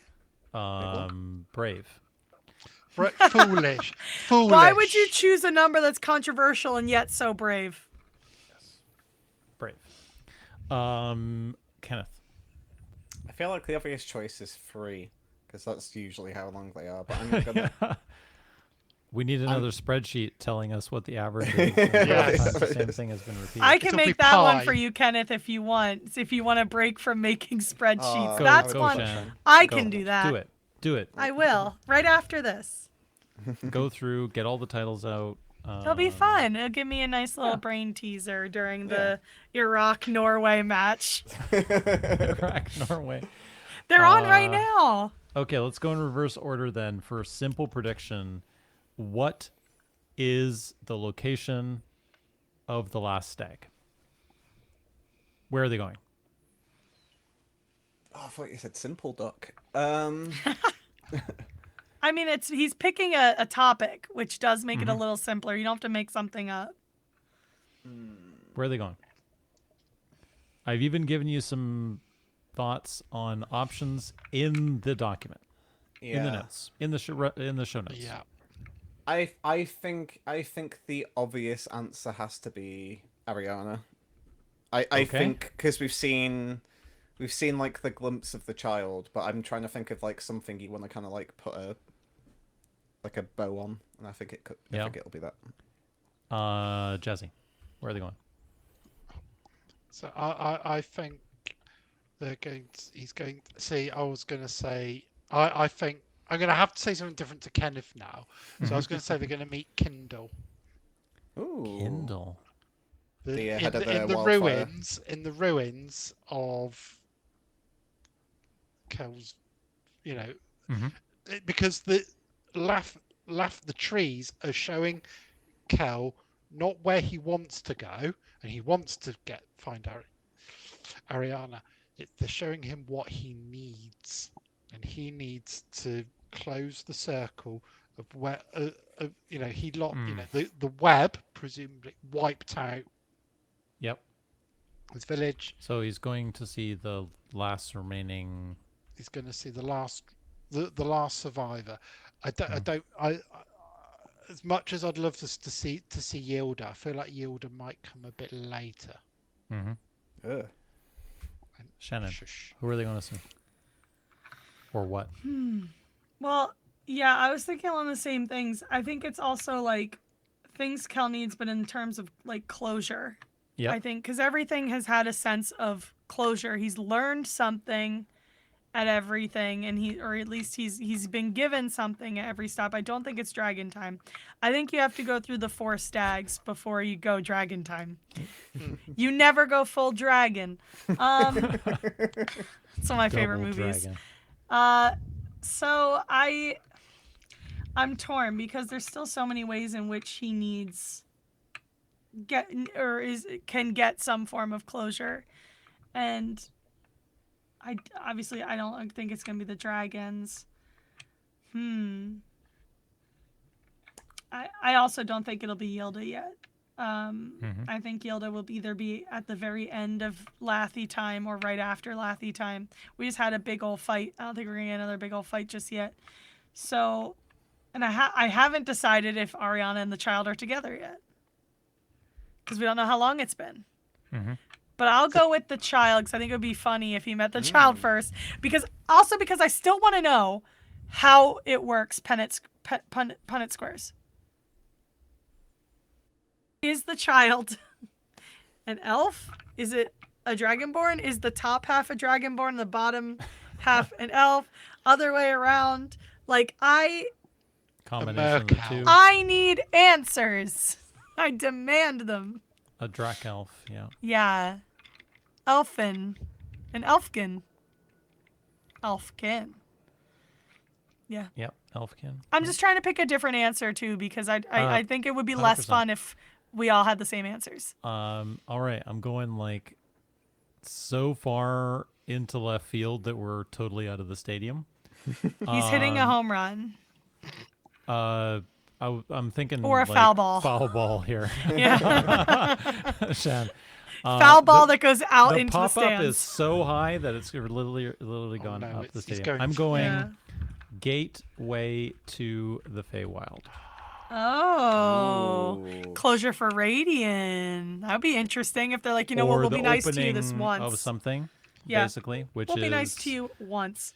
Meet the Man stag Bear God. takes them to this. There's someone there. They tell We're them, so tired of hearing from you, Hey, if man. you- We're just going to get rid of you. hey, if you want to learn about what you need to do with these dragons, you're going to have to go and find that out in the Feywild. Oh, yeah, that's a good point.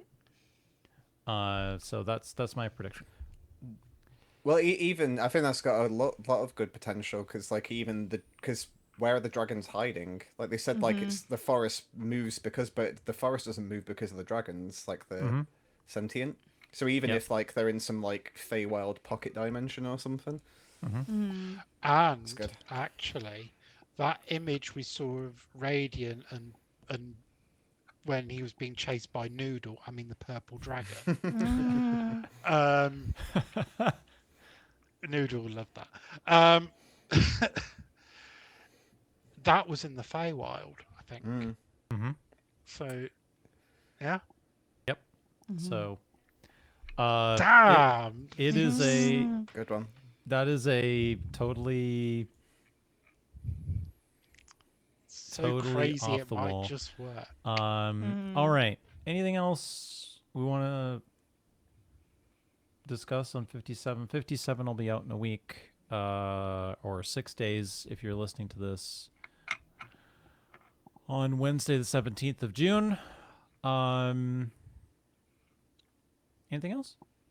Do we think there'll be combat, or do you think it's going to be more Ooh, roles and I doubt it. conversation? It was a I big doubt it. combat. I feel like once there's a big combat, Harry usually lets them breathe a little bit if they have maybe a mini Yeah. combat. But like, yeah, no, I doubt don't it. think. I doubt it, Jazzy. But maybe Harry's like, no, I'm going to stack these up back to back Because they've had a rest, you see. So they've been so far long.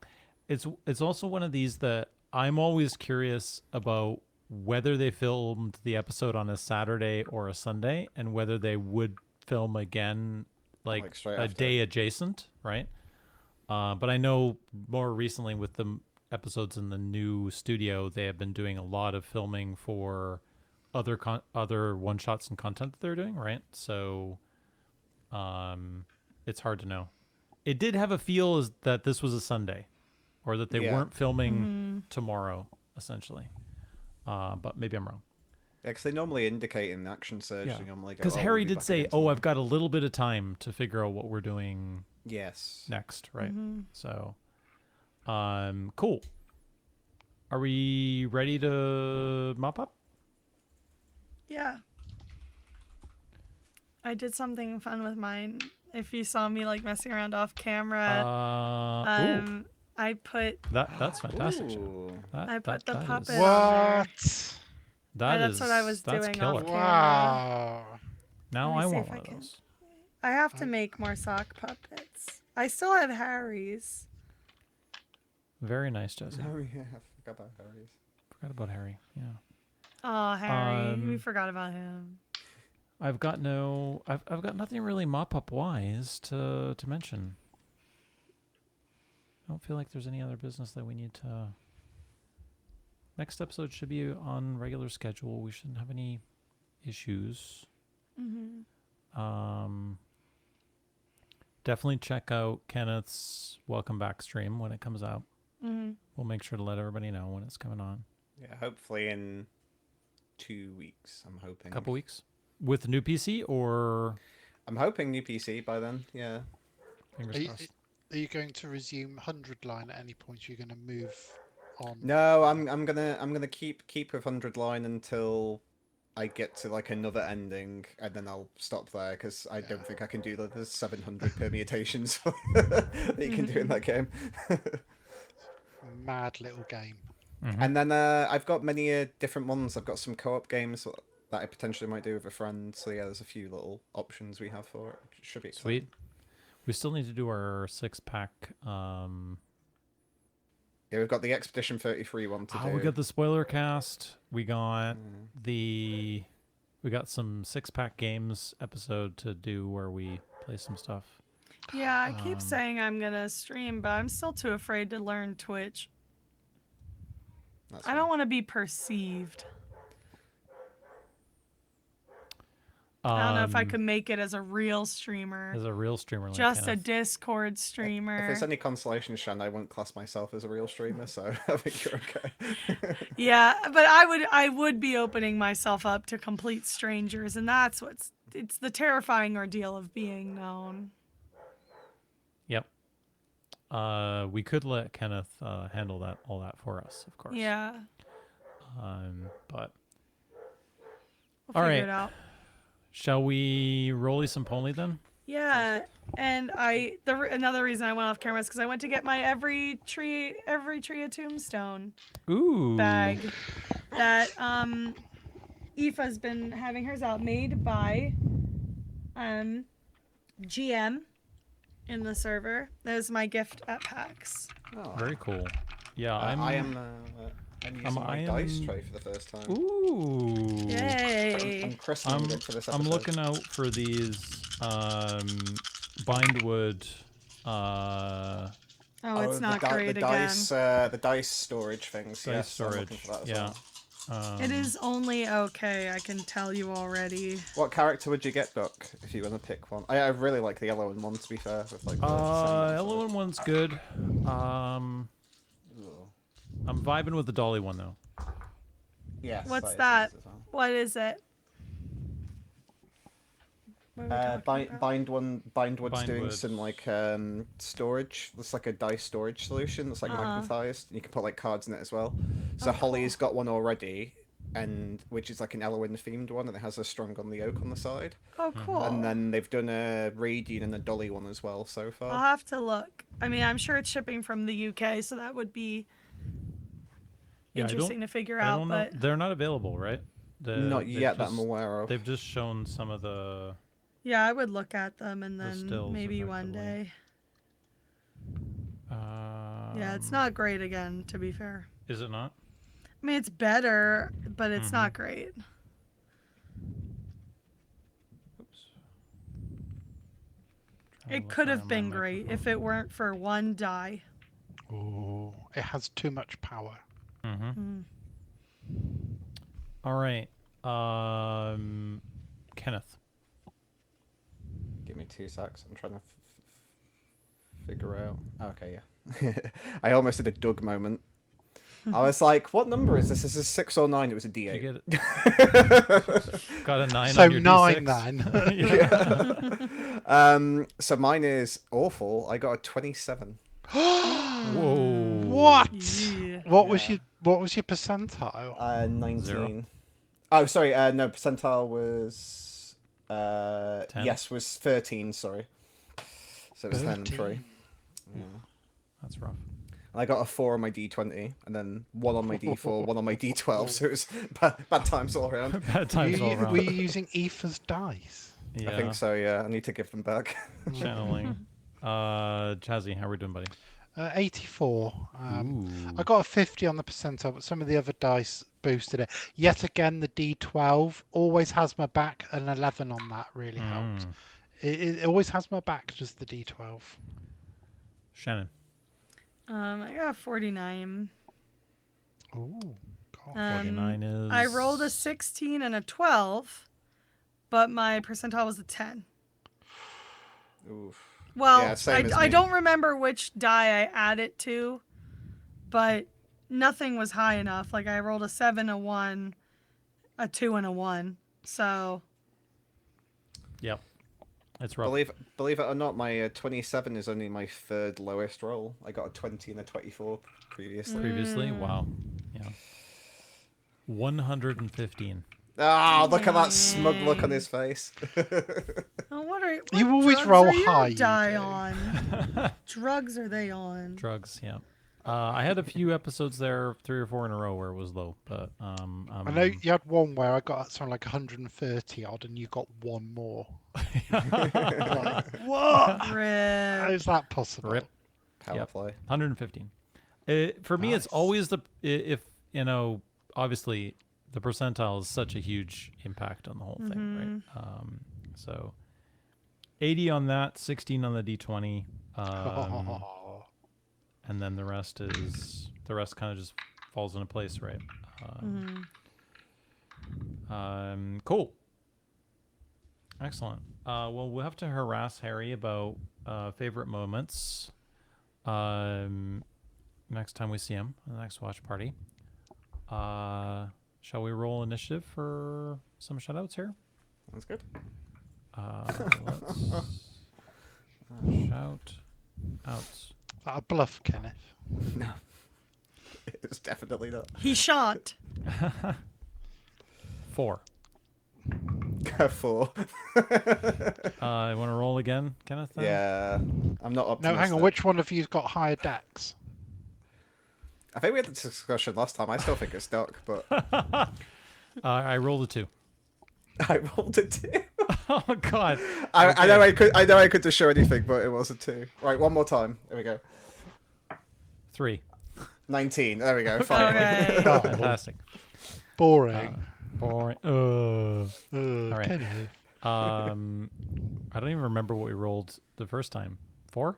4, yeah. Okay, so I'm the lowest, then Kenneth probably, unless one of you's got a nat 1 or something like that.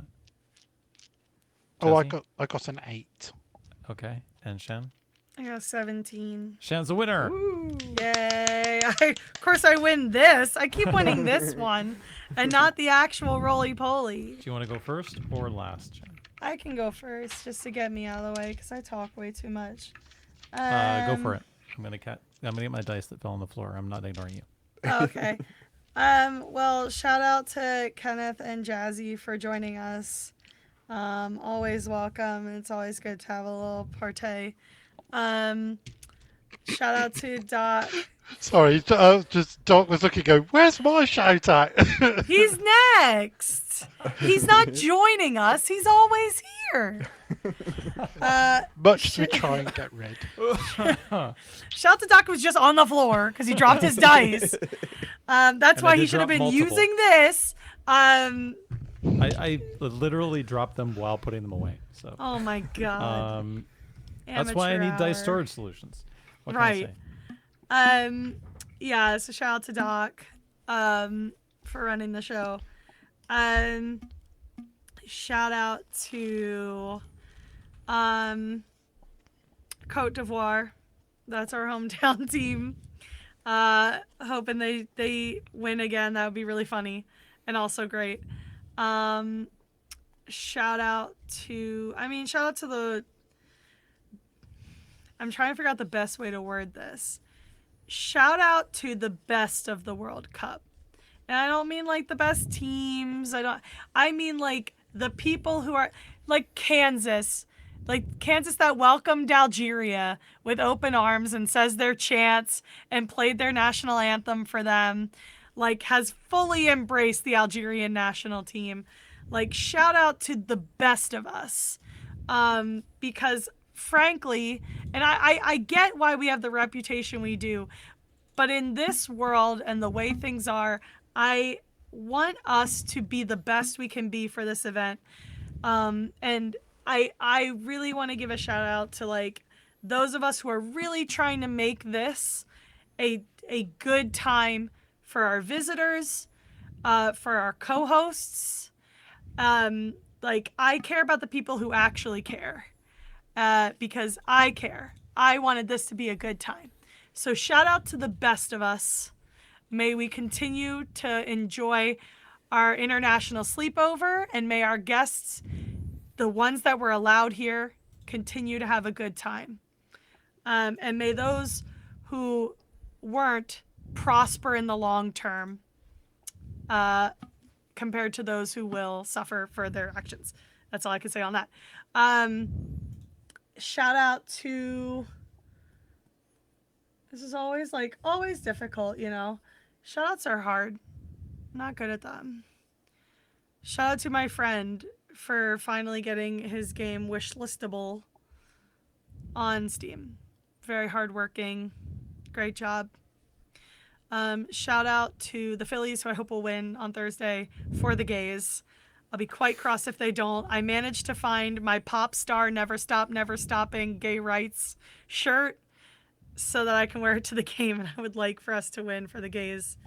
And shout out to Holly for always working so ding dang hard, even when I tell her it's not an emergency. She does have to answer me right now because it's not a big deal. We could talk about it later, but she does anyway.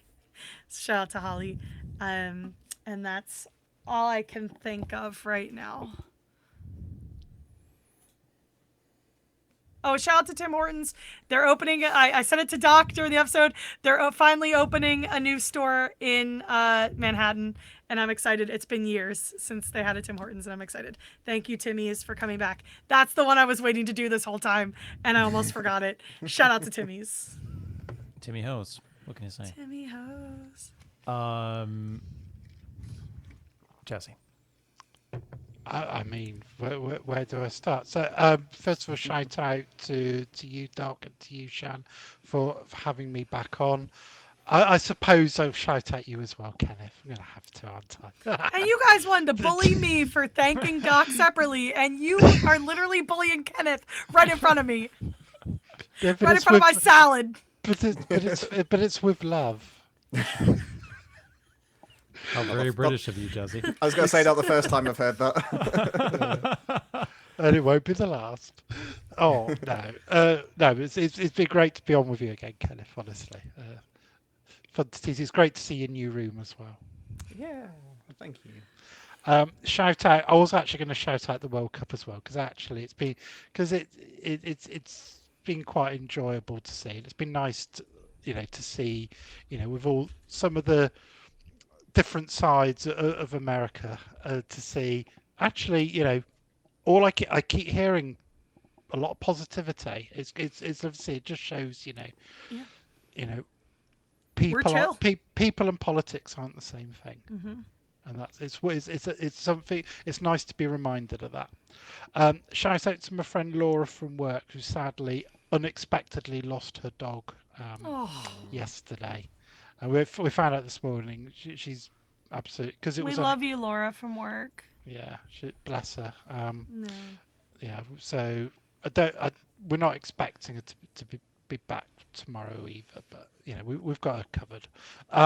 But shout out to her because bless her, it's it wasn't the dog wasn't that old either, so sad. Shout out to Tom's Crisps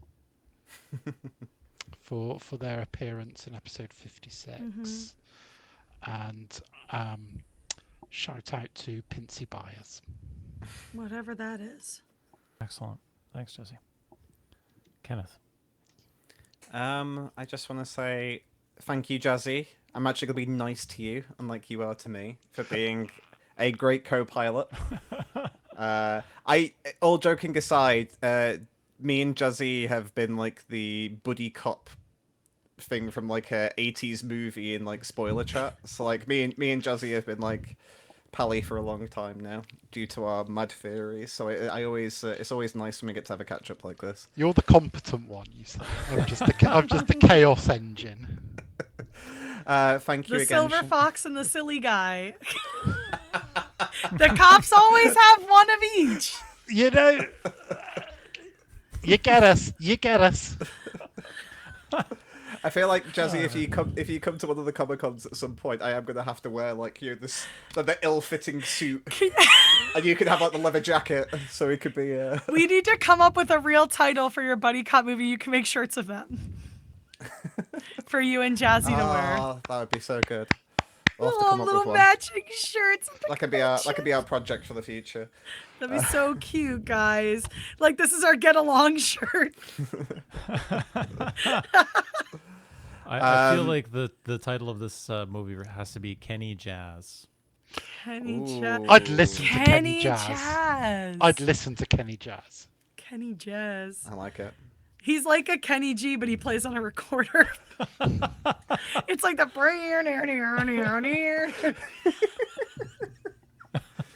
Oh, what even are we anymore? Man. It's like the gang always say when they do certain contracts, so this is supposed to be a D&D show. We're just pitching movies at this point. I love it. Thank you, Shan and Doc, as always, for having me back on. I always appreciate you guys thinking of me whenever you do this, and always being incredibly supportive for all of the nonsense I do, and whether it's streaming or otherwise. Like, you guys were always awesome, so thank you so much. And yeah, mainly just shout outs to Harry for creating some absolute madness. I say to Harry every time I see him at Comic-Con, I'm always like, you're the reason I got into DMing. Like, watching that initial video, the Welcome to Reliquie video, where like Harry's explaining the world, I was just like, I want to do this. I want to like create my own homebrew thing and create my own world. Like, Harry just gave me the inspiration to do it. So then when he personally attacked me and called me out during Action Surge, I was just like, well, I'm gonna have to do this now. But yeah, and yeah, here's to many more episodes. I just can't wait to see what happens next. Oh, it's a bit like the Sister Forest, but this whole arc has just been like, I have no idea where it's gonna go, and I think that's brilliant for like the chaos of the Feywild and Laffy. Really, is that you just don't know what's coming next. Indeed. The bar is now very high. Has been for a while and continue. I don't know how, but it continues to get higher. Thank you very much, Kenneth and Jazzy, for coming on and joining us. Hopefully you had a good time. And thank you, Shan, for continuing to put up with me and help me do this thing. I have a couple of shout-outs to everybody who has to go through a little grief in their life and comes out the other side of it. As you said earlier, Jazzy, some people around us are going through this kind of thing all the time. So, and I've got a couple people around me right now who are going through those things, which I won't name my people from work by name, but Trust me, they're my friends from work. yes, my friends from work. Yeah, and it's gonna take a bit, I think, for them to recover, but there is light at the end of the tunnel, And I think all the last sort of arc of 10 episodes or so of Natural Six have really shown us how that's possible, and how that redemption and how that growth can happen, and how that forgiveness can happen. So shout out to all the guys for allowing that to happen and doing it with such grace, and showing that to the world, because I think it's pretty important that we have those moments to reflect on. Shout out to our friends at Bindwind Gaming. I have seen the dice vaults. In fact, I've got them up right now. You can have a quick sneak peek. There they are. They're on Bindwood Gaming's site. Go and check them out. And otherwise, I think that's it. Shout out to Natural Six. Yeah. Long may it continue. We're 56 episodes in. We got a studio. We got a PO box. We got another merch drop probably coming here in the latter part of the year. We got MCM probably coming up. We got all sorts of things to look forward to, including an episode next Tuesday. Be there or be square. Pincy buyers. Whatever that is. Good night Bye. and good luck. Yeah. Bye.